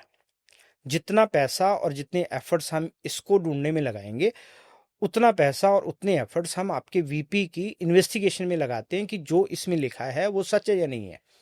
हमने इन्वेस्टिगेशन की, इन्वेस्टिगेशन में पता चल गया कि वो फलानी कंपनी के साथ जुड़ा हुआ है, हम्म। ठीक है। उनकी मीटिंग की हमने फोटोग्राफ भी दे दी, उनको फॉलो किया, पता भी चल गया, और इंक्वायरी भी हमने कर ली। तो पता चल गया कि पहले भी ये इस मतलब कंपनी की एक पेरेंट कंपनी थी, वहाँ पे काम कर रहे थे, और अब इन्होंने एक नई कंपनी खोल ली है तो इनको हेल्प कर रहे हैं ये। हम्म। तो मेरे सामने जो एचआर थी उस वीपी को बुलाया उसने, उसका लैपटॉप रखवाया, मोबाइल रखवाया, उसको कहा जी हमें आपके बारे में पता चल गया, आप अभी रिज़ाइन कर दो, तो आपके ऊपर कोई एक्शन नहीं लेंगे हम, ठीक है। और हम 1 महीने की तनख्वाह भी दे रहे हैं आपको, हम्म। ठीक है। अगर आप ऐसा नहीं करोगे तो फिर हम आपके ऊपर कार्रवाई करेंगे। हम्म। वो वीपी भी समझ गया और रिजाइन दे के चला गया। बट फिर उसको कार्रवाई तो करनी चाहिए थी ना आइडियली, तो क्योंकि उसने इतना नुकसान कराया कंपनी का। जनरली कंपनीज, बहुत सारी कंपनी ना एथिकली, मतलब ये होता है कि अपना काम करते हैं, अब छोड़ो जो हो गया हो गया। हम्म। अब कोई पैसा रिकवर तो होगा नहीं, कोई हम्म। वीपी को सजा दिला के क्या हो जाएगा उसकी। एक्चुअली क्या होता है कि जो इतनी बड़ी पोस्ट पे है, लेट्स सपोज एक वीपी है, वो कंपनी में उसका 50 लाख का पैकेज है या 1 करोड़ रुपए का पैकेज है, तो बड़ी जो पोस्ट पे लोग होते हैं उनको जनरली जॉब इतनी आसानी से मिलती नहीं है, हम्म। ठीक है ना। अब दूसरी जगह जाएगा वो, मान लो यहाँ पे 10 साल से काम कर रहा था, 5 साल से काम कर रहा था, तो यहाँ का रिलीविंग लेटर चाहिए होगा उनको, यहाँ का एक्सपीरियंस सर्टिफिकेट चाहिए होगा, तो वो शायद ये नहीं देंगे या उस तरीके से बना के देंगे। तो अगर वो ज़्यादा बहस करता है या बहुत कुछ करता है तो उसका कैरियर खराब होने का खतरा रहता है। और इनको ज़्यादा फायदा नहीं होता अगर ये पुलिस में भी जाते हैं, क्योंकि ये चीज़ें साबित करना बड़ा मुश्किल होता है। कॉर्पोरेट जो फ्रॉड्स होते हैं इनको साबित करना कोर्ट में बहुत मुश्किल होता है, हम्म। बहुत फाइट करनी पड़ती है। अब अगर ये साबित कर दें कि हाँ इनका कंपटीटर और ये आपस में मिलते हैं, तो इट डजंट मीन कि वो कुछ गलती कर रहे हैं। भाई दो लोग मिल तो सकते हैं ना, लेकिन ये कैसे साबित करेंगे कि ये इंफॉर्मेशन भी पास ऑन कर रहा था या ये बिजनेस को नुकसान भी पहुंचा के उनको फायदा करा रहा था। हम्म। तो ये छोटी छोटी बातें टेक्निकल पॉइंट्स पे, ग्राउंड्स पे कंपनी सोचती है कि नहीं इसका कोई फ़ायदा नहीं है। कई बार वो लीगल ओपिनियन भी लेती है इस बात पे, तो लीगल ओपिनियन लेकर के वो ये डिसाइड करती है कि नहीं इसमें कुछ हमें करना नहीं है, इसको बस निकाल दो, इतना ही काफ़ी है। हम्म। तो यहाँ पे फिर ये रिस्क नहीं बन जाता कि जैसे आपने बोला कि ये वीपी जो था, ये पहले उस पेरेंट कंपनी के साथ काम करता था, हम्म जहाँ जिनकी दूसरी कंपनी के साथ ही अभी वो सीक्रेट्स लीक कर रहा हम्म था जिसको। यहाँ तो फिर ये बहुत बड़ी प्रॉब्लम हो जाती है कि हम एक दूसरे कंपटीशन से अगर हायर करें, वहाँ तो हमेशा ही डर रहेगा कि ये बंदा किस सच में आ रहा है या उसका स्पाई बन के आ रहा है हमारे यहाँ हाँ पे। बिल्कुल ठीक बात है। इसीलिए आजकल जो कंपनियां हैं, आ, जो अच्छी कंपनियां हैं, वो सभी ड्यू डिलिजेंस कराती हैं। हम्म। एक तो प्री एम्प्लॉयमेंट चेक होता है, जो सी लेवल के लोग होते हैं, एम्प्लॉय होते हैं, और डी लेवल के होते हैं। तो उनका तो एम्प्लॉयमेंट चेक होता है। जो बी और ए लेवल के होते हैं उनका जो है प्रॉपर ड्यू डिलिजेंस होता है। हम्म।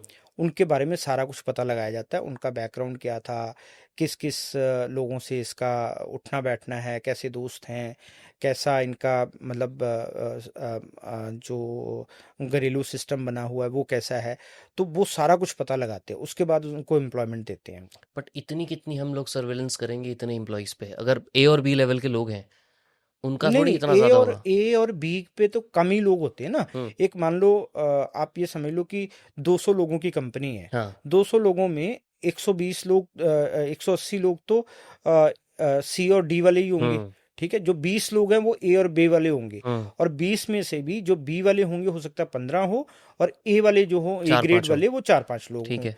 तो मेनली उनको जो 4-5 लोग हैं, खास करके ए वाले, उन पे तो उनको फुल ड्यू डिलिजेंस चाहिए, ठीक हम्म। है। बी वालों को कम, लेकिन कुछ लोग तो इनके अपने भी होते हैं ना, भाई अपने कोई रिलेटिव हो सकते हैं या कंपनी के मालिक भी हो सकते हैं या कुछ भी उसके हो बच्चे सकते हैं, हो गए, उन्हें हाँ। बच्चे हो सकते हैं, तो वो भी हो सकते हैं। और कुछ लोगों पे वो इतना भरोसा होता है भी पिछले 15 साल से जब से कंपनी चल रही है तब से जुड़े हुए हैं और वो काम भी कर रहे हैं और वही बता भी रहे हैं कि हमें ऐसा ऐसा करना चाहिए।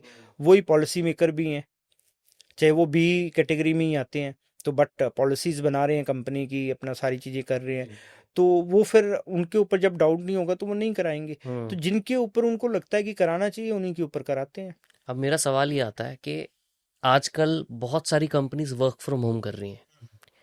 अभी जब फिजिकल ऑफिस होता था तो बहुत सारी चीज़ें पॉसिबल थी, पता करना कि ये बंदा कहाँ जा रहा है, हम्म, किससे मिल रहा है, सो मेनी थिंग्स।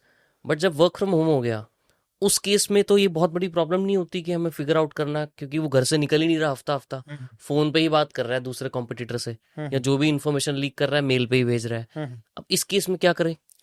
देखिए, जो जितनी भी कंपनियां वर्क फ्रॉम होम देती हैं, वो उनके कंप्यूटर में कुछ ना कुछ उनका सॉफ्टवेयर रहते हैं जिसमें वो लॉगिन करती हैं पहले, और लॉगिन टाइम होता है, लॉग आउट टाइम होता है। जैसे मेरी छोटी सी कंपनी है, तो उसके अंदर क्या होता है कि हमने एक सॉफ्टवेयर परचेज किया हुआ है, तो उस सॉफ्टवेयर को पहले सबसे पहले उनको ऑन करना पड़ता है लैपटॉप में। वीपीएन जिसको बोलते हैं, हाँ। हाँ हाँ, तो उसके बाद ही उसके ऊपर काम होता है।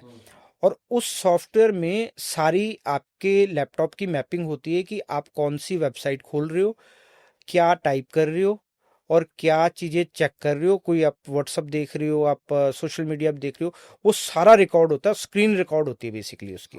तो स्क्रीन रिकॉर्ड से पता चलता रहता है। ठीक है, उसका वीडियो भी बनता है, उसकी फोटोग्राफ भी होती है। ठीक है, तो अगर आप सुबह 10 बजे से लेके 6 बजे तक काम किया, आपने कितने ब्रेक लिए, उसमें आइडल टाइम भी आता है, उसमें ब्रेक टाइम भी आप ले सकते हो, उसमें आपका प्रोडक्टिव टाइम भी आता है, अनप्रोडक्टिव टाइम भी आता है।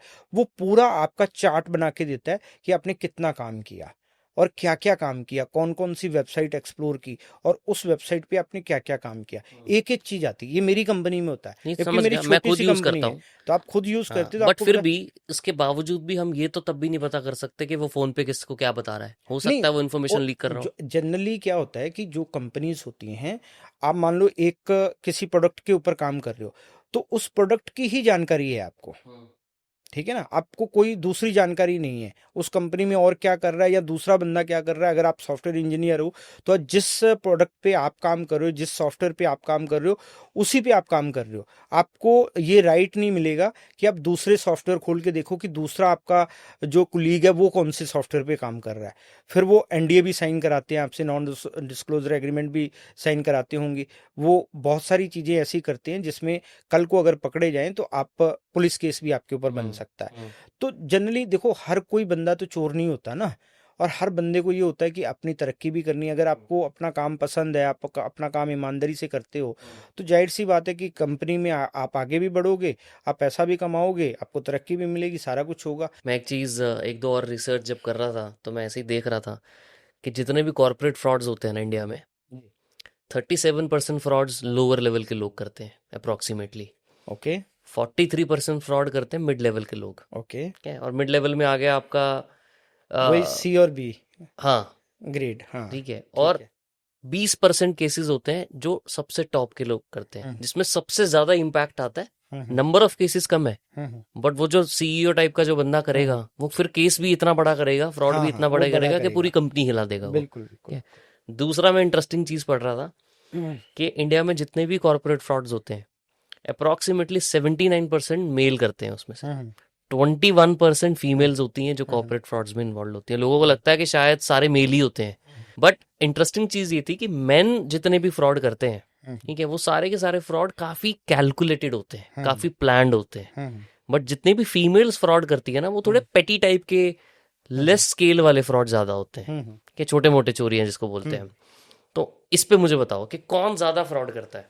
तो पहले तो मैं आपको धन्यवाद देना चाहता हूँ कि हाँ, आपने रिसर्च की, हाँ। बहुत अच्छी रिसर्च की। आंकड़े तो मुझे पता नहीं कि परसेंटेज कितनी होती होगी, मैं तो, क्योंकि हमें कभी आंकड़े जानने की हमने कोशिश भी नहीं की, हम तो अपना काम करते हैं, हमारे पास सभी तरीके के केसेस आते हैं, हम इन्वेस्टिगेट करते बट हैं। अब आपको ठीक है। सुन के शायद लग रहा हो कि शायद इसमें आंकड़ों में कितना दम है। नहीं नहीं, आंकड़ों में हम्म। दम है, बिल्कुल हम्म। बिल्कुल, इसमें कोई शक नहीं है। तो आपने, भाई आपने भी रिसर्च की है तो अच्छी रिसर्च की है। आपने सोचा कि डिटेक्टिव के सामने बैठोगे आप, तो आपकी रिसर्च भी कुछ ना कुछ अच्छी होनी चाहिए, तो ये आपने अच्छी रिसर्च की है। हम्म। तो आपने टाइम भी लगाया, उसके लिए धन्यवाद। यहाँ तक मैं समझता हूँ, मैं पिछले अपने 25 साल के 26 साल के कैरियर में, जो मेरी टीम को भी पता है, और मैं जनरली जब हम मीटिंग्स करते हैं मैं बोलता भी हूँ, तो मेरी फिलॉसफी ये है, जो मैंने रिसर्च भी की और जो मैंने एक्सपीरियंस भी किया, मैं ऐसा बोलता हूँ कि 95% आदमी लोग बाय बर्थ बेईमान होते हैं। ठीक है। बाय बर्थ ही बेईमान बाय होते हैं। बर्थ बेईमान होते हाँ। हैं। मतलब अभी उसका रीजन भी हाँ। बताऊंगा और उसका मैं एग्जाम्पल भी बताऊंगा ठीक आपको। है। और 95% फीमेल जो होती हैं वो बाय बर्थ ईमानदार होती हैं। हम्म। ठीक है। अब इसके दो एग्जाम्पल मैं आपको बताता हूँ। तो जो आदमी लोग होते हैं, अगर वो कोई आपके साथ काम कर रहा है, लेट्स सपोज, सोचो आपका ड्राइवर है। ठीक है। आपने उसको गाड़ी चलाने के लिए दी। ठीक है। वो आपकी गाड़ी सही चला रहा है, सब कुछ कर रहा है। उसको आपने एक एक्स अमाउंट सैलरी दे दी। ठीक है। लेकिन वो सैलरी से कहीं ना कहीं खुश नहीं है। उसको लगता नहीं यार, ज्यादा होनी चाहिए सैलरी। बोलेगा नहीं वो आपको, वो कहेगा साहब मैं खुश हूँ, कोई दिक्कत नहीं। आप हम्म। बोलोगे भाई कोई ठीक है, सब हम्म। चीजें ठीक है, वो कोई कहे हाँ कमी सब हो तो ठीक है, बता कोई दियो। कमी है हाँ। तो बता दियो। जनरली ऐसे ही होता है। जो बिल्कुल। अच्छा आदमी है वो बीच बीच में अपने स्टाफ से पूछता रहता है कि भाई कोई चीज की जरूरत है, कुछ दिक्कत परेशानी है तो बता देना। हम्म। ठीक है। तो वो बताएगा नहीं आपको, वो कहेगा ठीक है साहब कोई दिक्कत नहीं है। बट पेट्रोल लेने भेजोगे, 2,000 रुपये दोगे, वो 1,900 रुपये का पेट्रोल डलवाएगा, 100 रुपये अपने पास रख लेगा, या 1,800 रुपये का पेट्रोल डलवाएगा, 200 रुपये अपने पास रख लेगा। ये ज्यादातर, मैं ये नहीं कहता कि हर ड्राइवर ऐसा करता है। ठीक है। लेकिन ये संभावना है कि वो ऐसा कर सकता है, लेकिन काफी लोग ऐसा करते हैं। हम्म।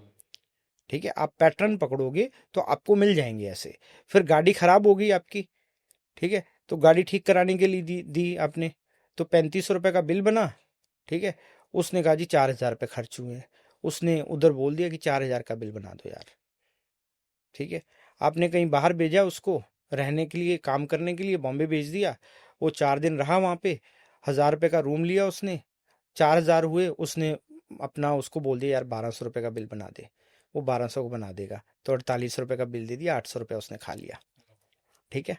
अब जस्टिफाई करने के लिए भी उसके पास कारण होते हैं। अरे यार मैं तो रात के 12 बजे गया था, इन्होंने मुझे ओवर टाइम थोड़ी देना है, ये मेरे को इतना रगड़ते हैं, इतना काम कराते हैं, अगर मैंने थोड़े पैसे रख भी लिए तो कौन सी आफत आ गई, कंपनी के पास तो बहुत पैसा है। देखो कंपनी कितना पैसा कमा रही है।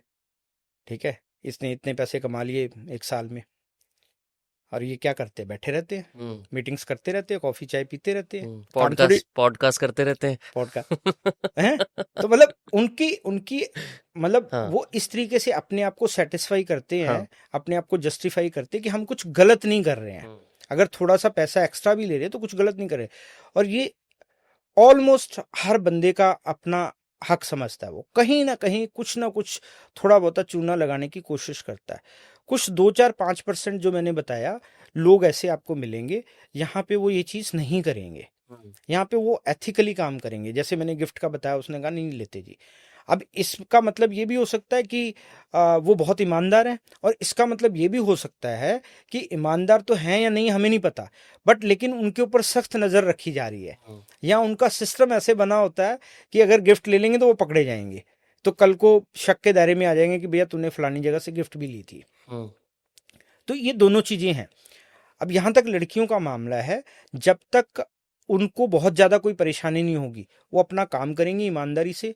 लड़कों से ज़्यादा इंटेलिजेंट होती हैं, लड़कों से ज़्यादा काम करती हैं, मेहनत करती हैं, और अपना काम करके निकल जाती हैं। कल को जॉब छोड़नी है, उनको कोई मतलब नहीं है कि उनके पास क्या इन्फॉर्मेशन है, क्या इन्फॉर्मेशन नहीं है, वो मिसयूज़ नहीं करेंगी। 2 4 5% लड़कियां ऐसी होंगी जो उसका गलत इस्तेमाल करेंगी, वो भी तब करेंगी या तो उनको कोई पैसों की बहुत ज़्यादा ज़रूरत है, या आपने उनको इतना तंग कर दिया कि उनको लगता है कि अब उनको बदला लेना आपसे, हम्म।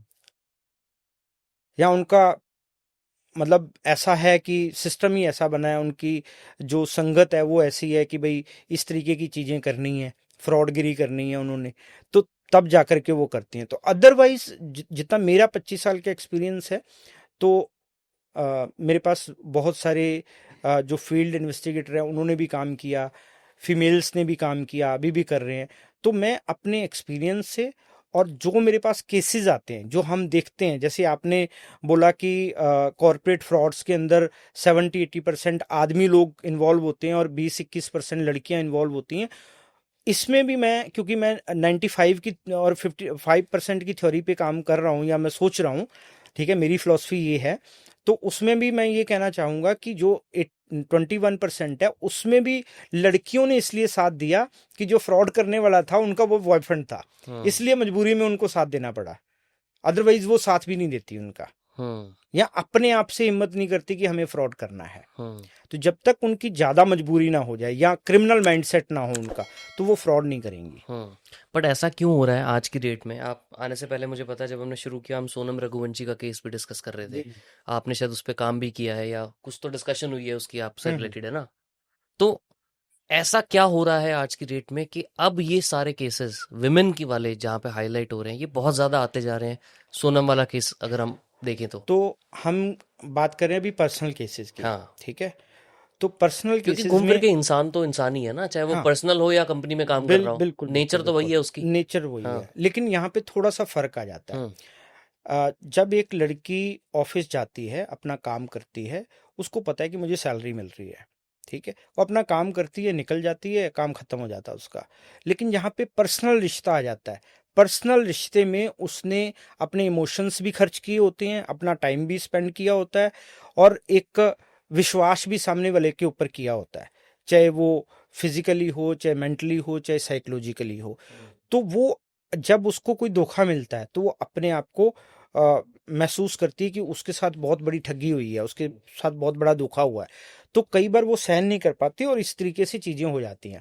अब रही बात कि आजकल जो इस तरीके के पर्सनल लेवल पे केसेस आ रहे हैं, चाहे वो सोनम रघुवंशी का है, चाहे और केसेस है हमारे पास, ठीक है, यहाँ पे लड़कियों ने अपने पतियों को ठिकाने लगा दिया, ऐसे समझ लो, ठीक है।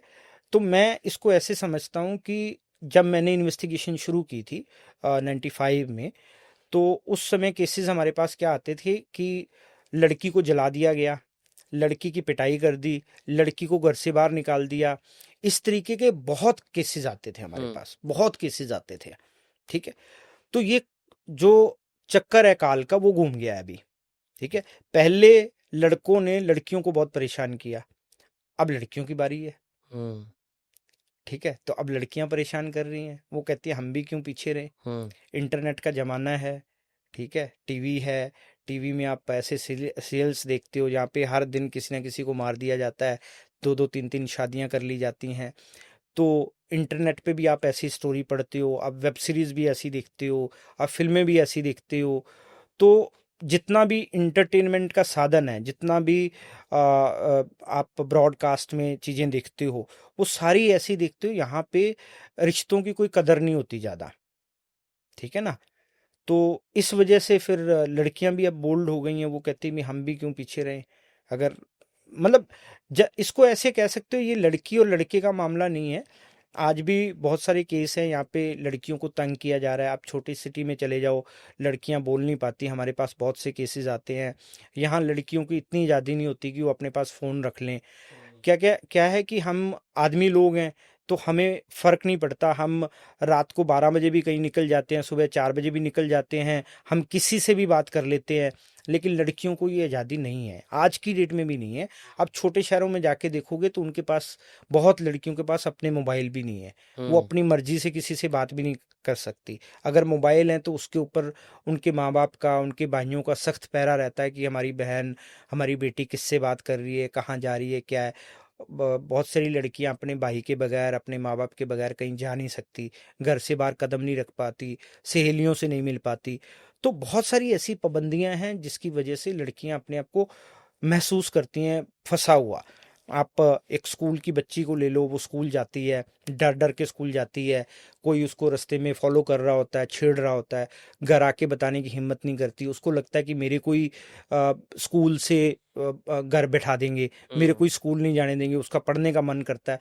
तो बहुत से बच्चे, बहुत से टीनेजर लड़कियां इसलिए रिपोर्ट नहीं करते गलत हरकतों को लोगों की कि उनके माँ बाप उन्हीं को घर पे बैठा लेंगे, उन्हीं को सजा मिल जाएगी, तो हम्म। इसलिए वो रिपोर्ट भी नहीं करती, या उनकी बदनामी होगी, या सामने वाला और वायलेंट हो जाएगा, उनको नुकसान पहुंचा सकता है। तो इस तरीके के बहुत सारे एग्जाम्पल है यहाँ पे।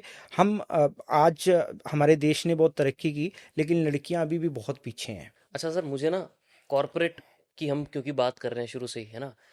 तो अब कॉरपोरेट में एक सबसे बड़ी समस्या या जो होते हैं स्कैम्स होते हैं वो है कॉरपोरेट अफेयर्स, पॉश जी। एक्ट जो हम बोल देते हैं। किसी ने किसी पे इल्ज़ाम लगा दिया, झूठे भी इल्ज़ाम बहुत लगते होंगे।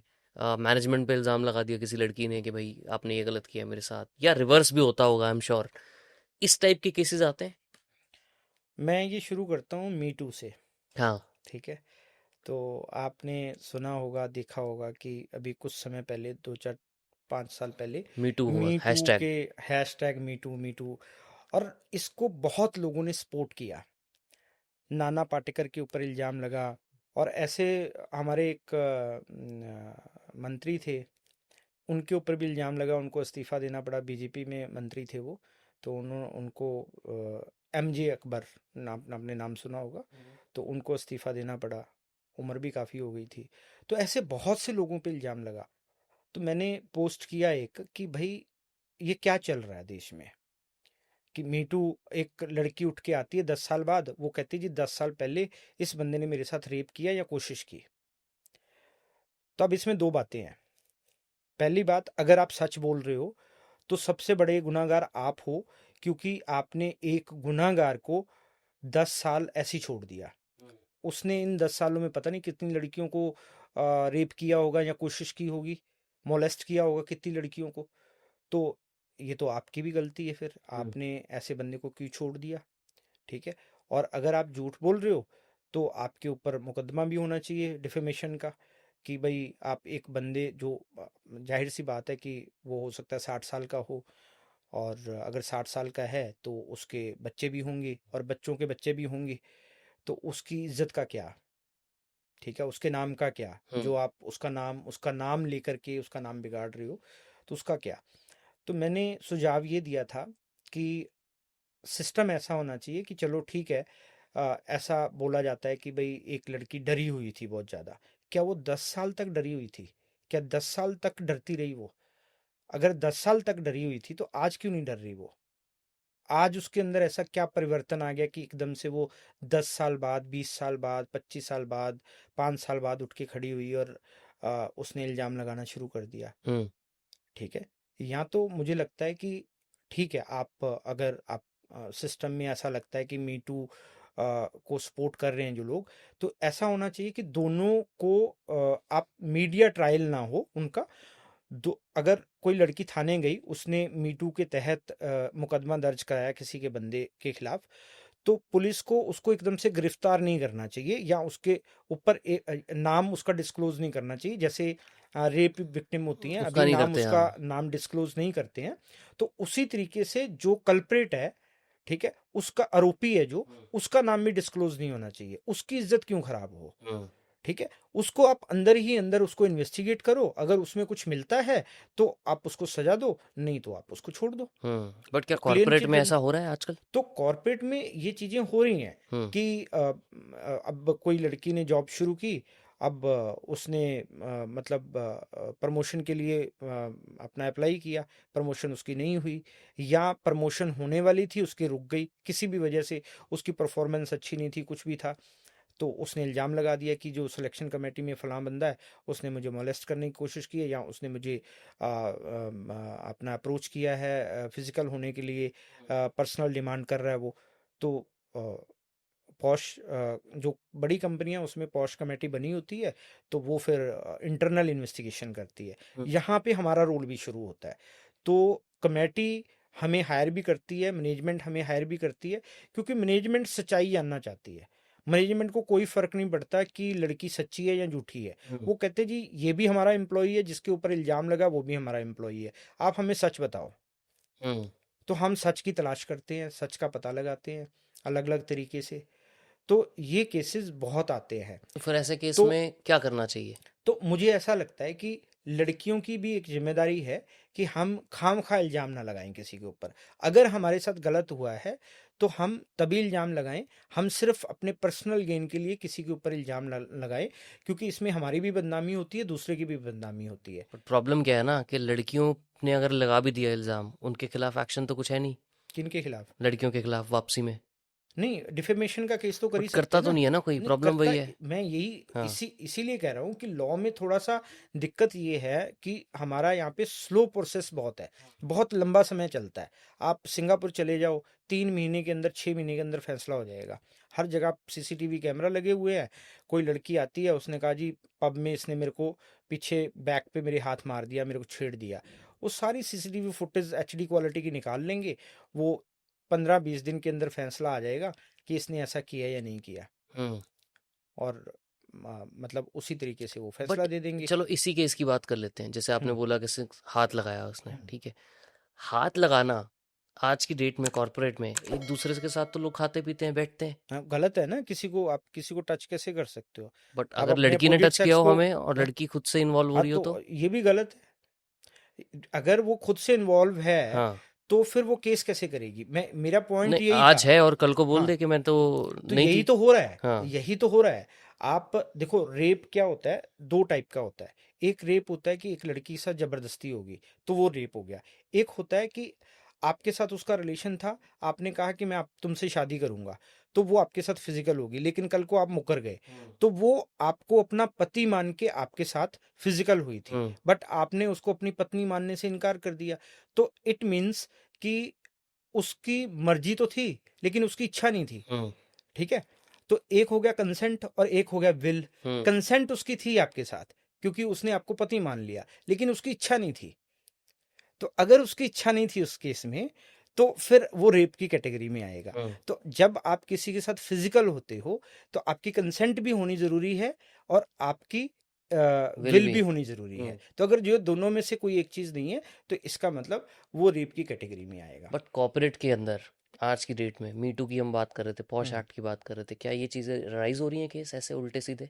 हाँ, केस राइज हो रहे हैं, बिल्कुल। मतलब मी टू तो लास्ट खैर 10 साल खत्म हो में, गया। लास्ट मी 5-10 साल में। मीटू तो खत्म हो गया। हम्म। मीटू का तो कोई बहुत ज्यादा, क्योंकि मीटू एकदम से आया और हाँ, चला वो गया। तो वेव आई थी एकदम से। हवे हाँ। भाई हाँ। चली गई। उसका कारण यही था कि इसमें दम नहीं था हम्म। किसी के। अब नाना पाटेकर का जैसे एग्जांपल ले लो। अब उन्होंने इल्जाम, मैडम ने इल्जाम लगा दिया, उनकी हीरोइन ने, ठीक है, कि मेरे साथ, तनुश्री ने, कि मेरे साथ जब इन्होंने फलाना फलाना गाना किया मेरे साथ, और मेरे को इन्होंने ऐसे अनप्रोप्राइट मेरे को हाँ। ऐसे वो किया। हम्म। ठीक है? तो लेकिन वो साबित तो नहीं कर सकती ना। वो जब साबित नहीं कर सकती तो फिर इल्जाम किस बात का? हम्म। ठीक है? तो नाना पाटेकर उससे बरी भी हुए। ठीक है? तो कहने का मतलब ये है कि जब आप साबित ही नहीं कर सकते कुछ, ठीक है, फिर आप क्यों इल्जाम लगा? ये कुछ लोग ऐसा करते हैं कि अब वो वापस आई थी, बाहर गई हुई थी, वापस आई, अब उसको फिल्मों में ब्रेक चाहिए था, ऐसा मेरा मानना है। ठीक है? ब्रेक चाहिए था तो उन्होंने कुछ ना कुछ करना था, उन्होंने कुछ ना कुछ किया, मीटू का सेंसेशन एक बना दी। एक बना दिया। तो भाई नाना पाटेकर के, अब वो बड़े एक्टर हैं, उनके खिलाफ इल्जाम लगा, तो सबने ये उनकी बात की। बात की और ये हाईलाइट हो गया, हम्म। उनको सुर्खियों में जगह मिल गई, और लोग उनका, पत्रकार लोग उनका इंटरव्यू ले रहे हैं, जर्नलिस्ट उनका इंटरव्यू ले रहे हैं, और टीवी पे भी आ रही हैं, वो सब जगह आ रही हैं, तो लोगों को पता चल गया कि हाँ मैडम वापस आ गई है। हम्म। तो कहीं ना कहीं उनको कुछ ना कुछ काम मिल जाएगा। हम्म।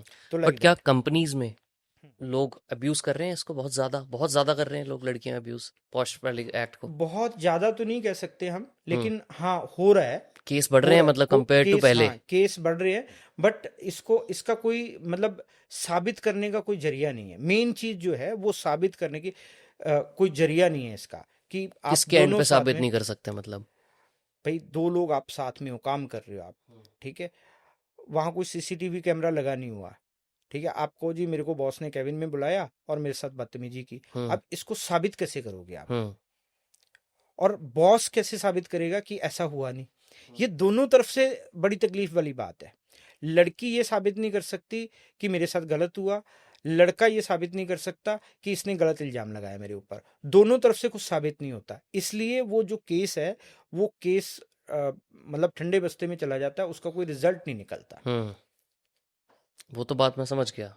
बट यहाँ पे अगेन पावर तो फिर भी लड़की के पास ज़्यादा हो जाती है ना, कि उसने तो बोल दिया, अब सामने वाले लड़के की तो ज़िंदगी खराब होगी almost. Generally court of law में ये बोला जाता है कि लड़की जब ऐसा इल्जाम लगाती है तो ये उसके लिए बहुत बोल्ड स्टेप होता है, बहुत हिम्मत होती है उसकी कि एक लड़की अपनी इज्जत की परवाह ना करते हुए ऐसा इल्जाम लगा रही है या ऐसा बोल रही है, तो उसको सच मान लिया जाता है।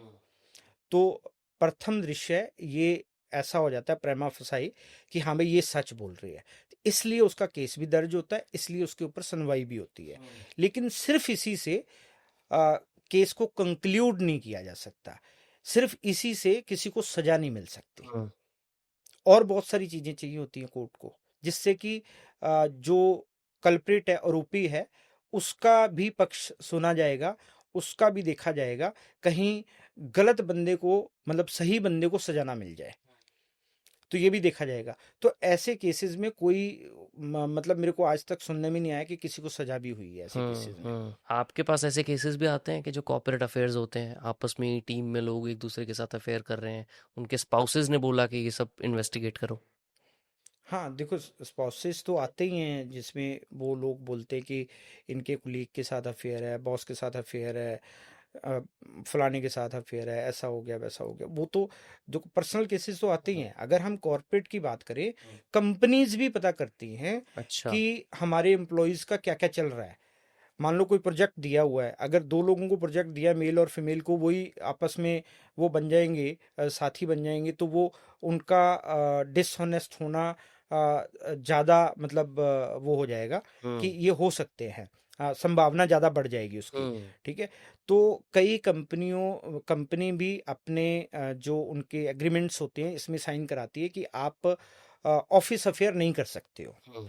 और ये फॉरेन में भी ऐसा है कि आप ऑफिस अफेयर नहीं कर सकते हो, हाँ। आपको एम्प्लॉयज़ के साथ एम्प्लॉयज़ की तरह रहना पड़ेगा, आप उनके पर्सनल संपर्क में नहीं आ सकते हो, अदरवाइज आपकी दोनों की नौकरी चली जाएगी। तो ये जनरली होता है और बहुत सारी कंपनियां इसमें अपने एम्प्लॉयज़ को फायर भी करती हैं। बट आजकल तो ज़्यादातर लोग ऑफिस में ही डेट कर रहे हैं एक दूसरे को।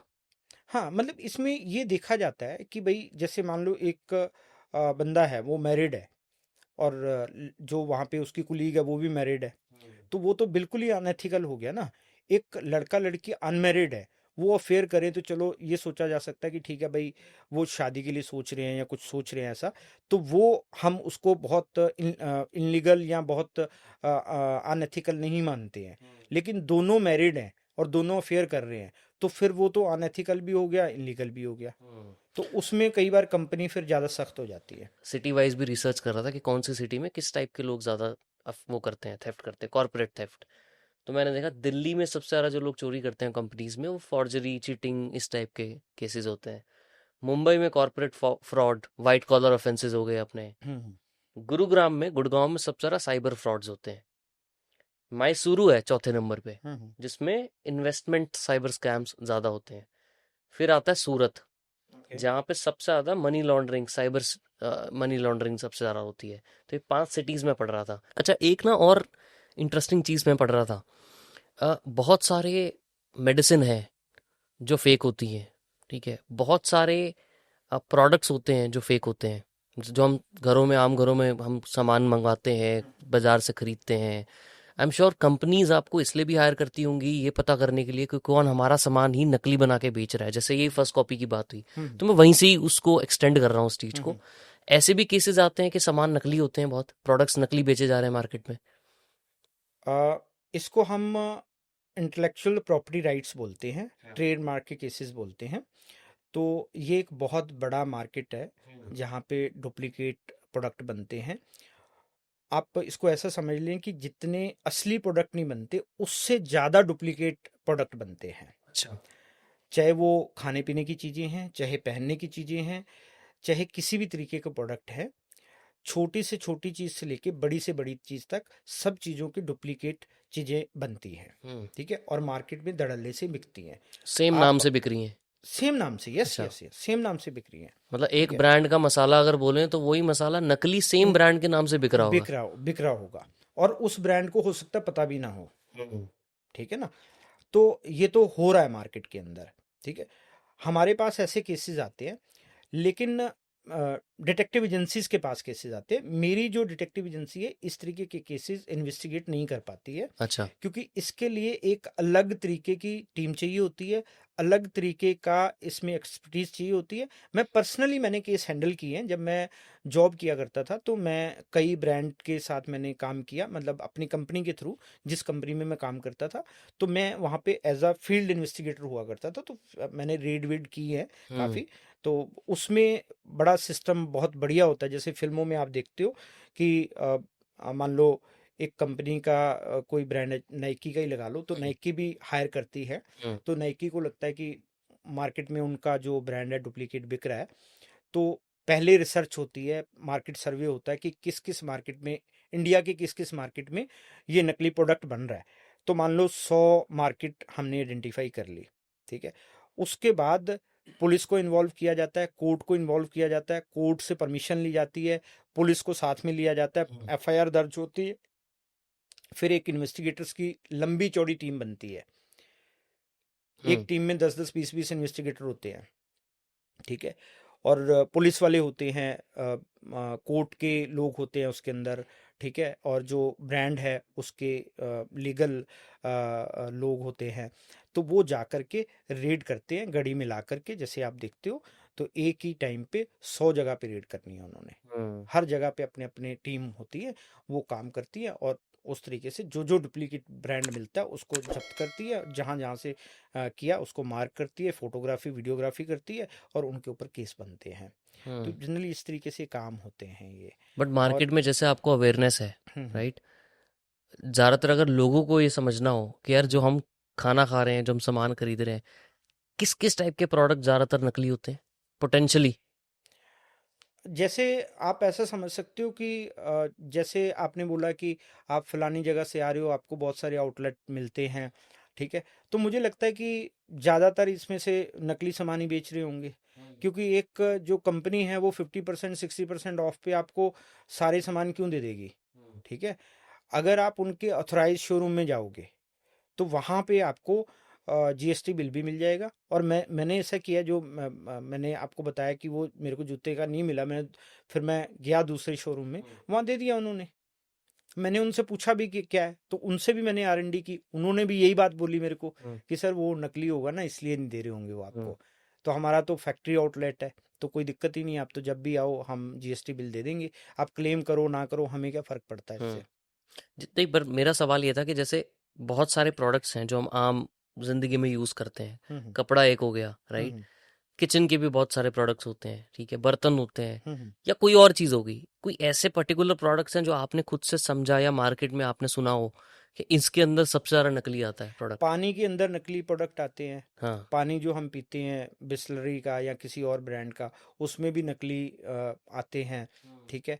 आप जो कपड़े पहनते हो, ठीक है, उसके अंदर भी जैकेट्स पहनते हो, या जैसे शूज़ की हमने बात की, इसमें भी बहुत नकली आते हैं चीज़ें, जो मार्केट में आप देखते हो कि बिक रही हैं, सस्ते में बिक रही हैं, छोटी मार्केट्स में बिक रही हैं ऐसी, कि आपको लगता है कि ये ब्रांड तो लगा हुआ है, लेकिन लोग खरीद लेते हैं उस ब्रांड को देख के। स्नीकर्स के शूज़ हैं, लेट्स सपोज वो 10,000 का शूज़ है, महंगे होते हैं उनके शूज़, 10,000 का शूज़ है, और लेकिन आपको पटड़ी में मिल रहा है 1,000 रुपये का शूज़, लेकिन हम्म। स्नीकर लिखा हुआ है। तो आप खुद ही समझ जाओ कि ये नकली है, हम्म। लेकिन लोग खरीद लेते हैं, कहते हैं यार स्नीकर का शूज़ मिल रहा है, चलो 90% छूट पे मिल रहा है, खरीद लेते हैं, कोई दिक्कत हम्म। नहीं है। अब 90% छूट क्यों देगा कंपनी आपको, किस लिए देगी, नहीं देगी आपको। तो बट आप बेवकूफ़ बनते हो, क्योंकि आपको डिस्काउंट चाहिए, आपको हम्म। डिस्काउंट ले रहे हो, तो आप जो चीज़ 200 रुपये की 500 रुपये की है उसको आप 1,000 रुपये में खरीद रहे हो। हम्म। तो इससे अच्छा तो कोई देसी आप खरीद लो, आप ब्रांडेड ही क्यों खरीदते हो फिर। करेक्ट। तो उसी उसी क्वालिटी का आपको देसी प्रोडक्ट मिल जाएगा। हम्म। तो अगर ब्रांडेड खरीदना है तो आप ब्रांडेड दुकान पे जाओ जो अथॉराइज्ड हो। हम्म। हमने स्टार्टिंग में हवाला की भी बात की बहुत, है ना। मुझे समझाओ एक बार थोड़ा सा कि हवाला कैसे काम करता है, और क्या आपने जो इन्वेस्टिगेशन की किस टाइप की, कोई भी एक केस या कुछ भी अगर आप बता पाओ उसके बारे में। तो हवाला जो है, हवाला का मतलब ये होता है कि एक जगह से दूसरी जगह पैसे कैश में भिजवाना, बिना जो ब्लैक मनी होता है, ब्लैक मनी का मतलब है कि गवर्नमेंट को टैक्स दिए बिना जो पैसा आपने इकट्ठा किया है। लेट्स सपोज आप कोई बिजनेस कर रहे हो, लेट्स सपोज आप सॉफ्टवेयर बना रहे हो, किसी कंपनी ने या किसी बंदे ने हायर किया, तो आपने कहा कि 5 लाख का सॉफ्टवेयर बनेगा ये, ठीक है। तो जनरली उसके ऊपर होना क्या चाहिए कि आपके पास एक जीएसटी का नंबर होना चाहिए। आप 5 लाख के ऊपर 90,000, 18% उस पर जीएसटी लोगे, 90,000 जीएसटी लोगे, तो कंपनी से जिसने आपको ऑर्डर दिया, तो 5,90,000 रुपये लोगे। लेकिन आप 5 लाख, वो कहता है यार 90,000 छोड़ो, हम आपको 5 लाख रुपए कैश दे देते हैं। तो हम्म। आपको कैश दे दिया।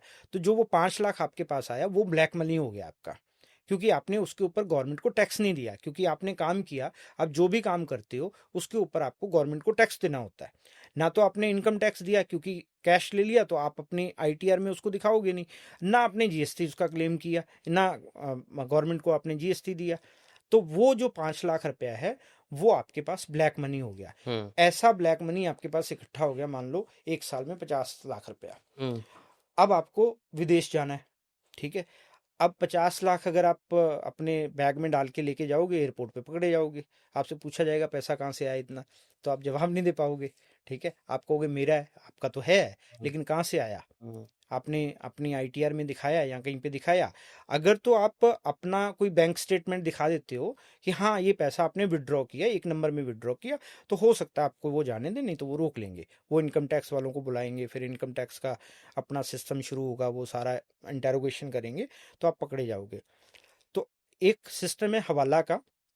आप यहाँ पे किसी हवाला कारोबारी को वो पैसा दोगे, 50 लाख रुपया, वो 1 या 2% उनका कुछ कमीशन होता है, वो लेंगे आपसे। और जिस जगह पे भी, मान लो आपको कनाडा जाना है, अमेरिका जाना है, जर्मनी जाना है, कहीं पे भी जाना है, वहाँ पे जाकर के वहाँ के किसी बंदे को वो आपको कुछ ना कुछ दे देंगे। ऐसा कुछ सिग्नेचर दे देंगे, कोई फटा हुआ नोट दे देंगे, या आजकल तो ओटीपी आ गया है, वो दे देंगे। तो उसके थ्रू आप वहाँ पे जाके पैसा ले सकते हो। तो आपको वो पैसा कैरी करने की ज़रूरत नहीं है साथ में। वो पैसा आप यहाँ पे आपने दिया, और वहाँ पे जाके आपको 1 दिन बाद, 2 दिन बाद, 3 दिन बाद, जब भी आप लेना चाहो वो पैसा मिल गया। तो इस सिस्टम को जो है हवाला कहते हैं। और ये हवाला का जो कारोबार है, ये इंडिया में बहुत फैला हुआ है, हम्म।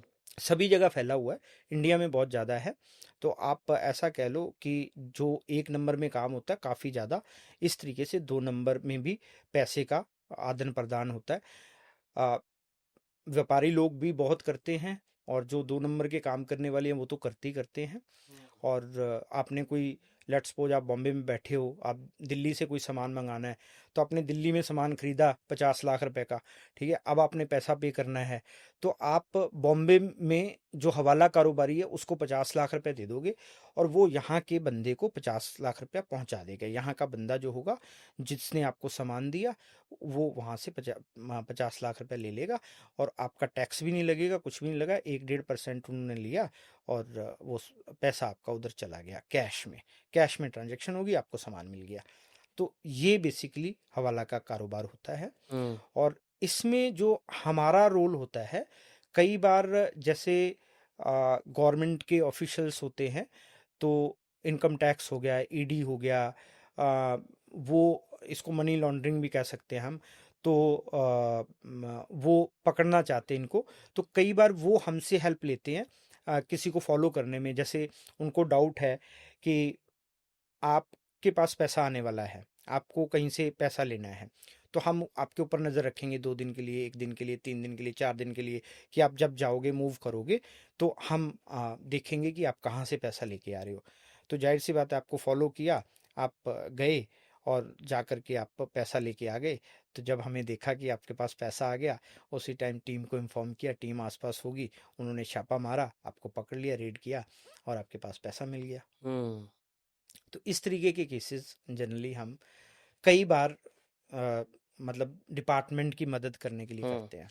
बट इतना एक्साइटिंग चीजें हैं ये देखने को, तो मतलब थ्रिलर है पूरा। आपको कोई लाइफ में मौका मिले, आप हम्म, वैसे खुद प्रोड्यूसर हो हम्म, ऑलरेडी, आपने अभी करीना कपूर खान के साथ एक मूवी में उनको हेल्प की है, हम्म, आ, अपने स्टोरी राइटिंग में हेल्प की होगी, कंसल्टिंग की होगी कि ये आपको दिखाना चाहिए मूवी में, ये नहीं दिखाना चाहिए, डिटेक्टिव ऐसे करता है वैसे करता है। सेम आपने आई थिंक निकिता रॉय, एक अभी सोनाक्षी सिन्हा की मूवी आ रही है आई गेस, उसमें भी आपने हेल्प की है। कोई एक स्टोरी आपकी ऐसी जो आपने जिस केस पे काम किया हो और आपको मौका मिले कि मैं इस पे, इस पर्टिकुलर केस पे पिक्चर बनाऊंगा, कोई ऐसा है? तो मैंने बहुत साल पहले एक केस किया था। हाँ। तो वो केस एसिड अटैक के ऊपर था। हाँ, आपने ठीक है। बनाई है उस पर मूवी? हाँ। उसके ऊपर मूवी बन चुकी है। हाँ। वो अभी रिलीज करानी बाकी है। अच्छा। अभी रिलीज नहीं हुई है। हाँ। प्रॉपर पिक्चर बन गई है, 2 घंटे 14 मिनट की पिक्चर है। अच्छा। तो उसमें हम दो ओटीटी या थिएटर? थिएटर के लिए प्रयास कर रहे हैं हम, अभी हाँ। देखते हैं क्या होगा। क्योंकि हमने इसको रिलीज करना था, फिर कोरोना आ गया और उसके बाद हम हम्म। अपने काम में बिजी हो गए। तो हम्म। हम कर नहीं पाए, तो अभी हम प्रयास कर रहे हैं कि उसको रिलीज करें। तो फिल्म वो का नाम आपने है। खुद बनाई है? हाँ, हम्म। मैंने और मेरे एक मित्र हैं, सुहेल कुरैशी साहब, हाँ। जो अभी बैठे हैं हमारे साथ में। ठीक है। तो हम दोनों ने मिलके डायरेक्ट की है वो पिक्चर, और मैंने प्रोड्यूस की है। मेरी सिस्टर ने उसकी स्क्रिप्ट लिखी है, डायलॉग और जो है। तो बड़ी अच्छी फिल्म बनी है। शान साहब ने और अलका याग्निक दीदी ने उसमें गाने गाए हैं 2। हाँ, क्या ठीक बात है है। ना। हाँ। और सेंसर सर्टिफिकेट उसका ले चुके हैं हम, और जल्दी हम उसको रिलीज करने वाले हैं। वो मेरे एक केस के ऊपर है। हम्म। फिल्म का नाम है एन एसिड अटैक केस। हम्म। और तो उसके उस अंदर पे कौन आपको किसने एक्ट किया वो भी बता सकते हो आप? उस पे बॉम्बे के कलाकार हैं, जो सेमी नॉन कलाकार हैं। हम्म। तो उन्होंने काम किया है, नए कलाकारों को ही हमने मौका दिया था उस फिल्म में। तो अभी जैसे ही ये फिल्म रिलीज हो जाएगी, हमारे 2-3 और केस हैं जो बहुत पुराने हैं, तो उनके ऊपर हम काम करने वाले इंटरेस्टिंग। हैं जी। और इनके साथ क्या काम किया आपने निकिता रॉय वाली मूवी पे? इसमें जनरली क्या होता है कि ब्रांड सपोर्ट होती है बेसिकली। हम्म। ठीक है। तो ब्रांड सपोर्ट हमने हम्म। बेसिकली, हम ऑफिशियल इन्वेस्टिगेशन पार्टनर हैं इस फिल्म के एक्चुअली। जो करीना कपूर की फिल्म थी द बंकिंगम मर्डर्स, हम्म। उसमें भी हम ऑफिशियल इन्वेस्टिगेशन पार्टनर थे उनके। इंटरेस्टिंग। तो ये मतलब आप हमारी उनको दूसरी गाइड फिल्म करते है। हो फिल्म राइटर्स को कि क्या सही होता है क्या नहीं होता, डिटेक्टिव क्या काम करता है इन ए ये वे? ऐसा समझ सकते हो आप। हाँ, हाँ। ऐसा समझ सकते हो। हाँ, और क्या जी। सैलरी रहती होगी एक अच्छे डिटेक्टिव की, कितना पैसा कमा लेते हैं डिटेक्टिव? जो फील्ड इन्वेस्टिगेटर है, हाँ। तो फील्ड इन्वेस्टिगेटर 20,000 रुपये से लेके लाख रुपए तक कमा लेते हैं, 1.5 लाख रुपए कमा लेते हैं। ये डिपेंड करता है कि कितना उनका एक्सपीरियंस है, कितना वो काम कर सकते हैं, क्या क्या काम करते हैं। जैसे अंडर कवर का बताया मैंने आपको, स्टिंग ऑपरेशन का बताया। तो इसमें अलग अलग तरीके के डिटेक्टिव होते हैं, अलग अलग तरीके का उनको एक्सपीरियंस होता है, अलग अलग तरीके से वो काम करते हैं। उनकी हर बंदे की अपनी अपनी एक स्ट्रेंथ होती है काम करने की। और जैसे हम फिल्मों की बात कर ही रहे हैं, तो एक एक्टर जो है 10 करोड़ रुपए भी लेता है एक फिल्म के, एक एक्टर है 1 करोड़ रुपए भी लेता है। हम्म। तो ये डिपेंड करता है मतलब। हम्म। ऐसे ही डिटेक्टिव्स जो फील्ड इन्वेस्टिगेटर्स होते हैं, तो उनका भी अलग अलग सिस्टम रहता है कि कौन किस तरीके का काम करेगा, क्या काम करेगा, उनकी एक्सपीरियंस क्या है, उनका अपनी स्ट्रेंथ क्या है, उनकी नॉलेज क्या है। उसी हिसाब से उनकी सैलरी डिसाइड होती है। इंटरेस्टिंग। बहुत मज़ा आया सर आपके साथ बात करके। जाते जाते ना आपको एक और इंटरेस्टिंग फैक्ट बताता हूँ, जी क्या है, जो क्योंकि मेरी रिसर्च जो मैंने की, मेरा ऑडियंस को तो मैं बता दूं कम से कम कि मैंने और भी कुछ पढ़ा था। जी जी, ठीक बिल्कुल है। बिल्कुल बिल्कुल बताना चाहिए। तो मैं जब और स्टडी कर रहा था ना, तो मैं देख रहा था कौन कौन सी कंट्रीज ऐसी हैं जहाँ पे सबसे ज़्यादा स्कैम्स होते हैं। जी कॉर्पोरेट की अगर मैं बात जी करता हूँ, जी तो मैंने देखा पाकिस्तान जो है सबसे नंबर 1 पे है स्कैम जी जी करने में। जी जी। डिजिटल स्कैम, आइडेंटिटी थेफ्ट, हम्म फाइनेंशियल फ्रॉड सबसे हम्म ज़्यादा पाकिस्तान में होते हैं। यूके आता है उसके बाद सेकंड नंबर पे। हम्म हाई वॉल्यूम फ्रॉड जो होते हैं ना, ऑनलाइन फ्रॉड, वो हम्म वहाँ होते हैं। फिर मैंने देखा यूएस से थर्ड नंबर पे है। Online scam, security, investment related जो भी फ्रॉड्स होते हैं वो यूएसए में ज़्यादा होते हैं, वहाँ से ओरिजिनेट होते हैं। साउथ अफ्रीका में प्रोक्योरमेंट वाले fraud, Korean companies, manufacturing companies, उस टाइप की चीज़ें वहाँ पे ज़्यादा होती है। चाइना में अगेन हम सुनते आ रहे हैं साइबर जो थेफ्ट होता है, कि किसी को हैक कर लिया, किसी कंट्री के आईपी हम्म डिज़ाइन चुरा लिए, चाइना में हम्म सबसे सारा उस टाइप के स्कैम्स होते हैं। फिर छठे नंबर पे है इंडिया। वहाँ पे पीडब्ल्यूसी की रिपोर्ट कहती है 59% कंपनीज में फ्रॉड होता है, और सबसे ज़्यादा करने वाले हैं प्रोक्योरमेंट और परचेज के लोग। बहुत बढ़िया, हाँ। बहुत तो अच्छी रिसर्च है आपकी। तो इसी पे मैं आप इस एपिसोड को एंड करता हूँ। जी, बहुत जी, मज़ा आया आपके साथ जी। Sir. Thank you thank so you, much for being here. Thank you very much. I wish you super super luck for the movie जो आप प्लान कर रहे हैं, एसिड अटैक वाली, जिसके बारे में जी, आपने ब्रीफली तो बताया है। मे बी जब आ जाएगी, आने वाली होगी, जब आप प्रोमो कर रहे होंगे इसके, जी, जी, तब जी, शायद फिर पे बैठेंगे और फिर से उस केस के ऊपर हम डिस्कस कर लेंगे। 100%, thank you 100%। For being here sir. Thank you, thank you. Thank you.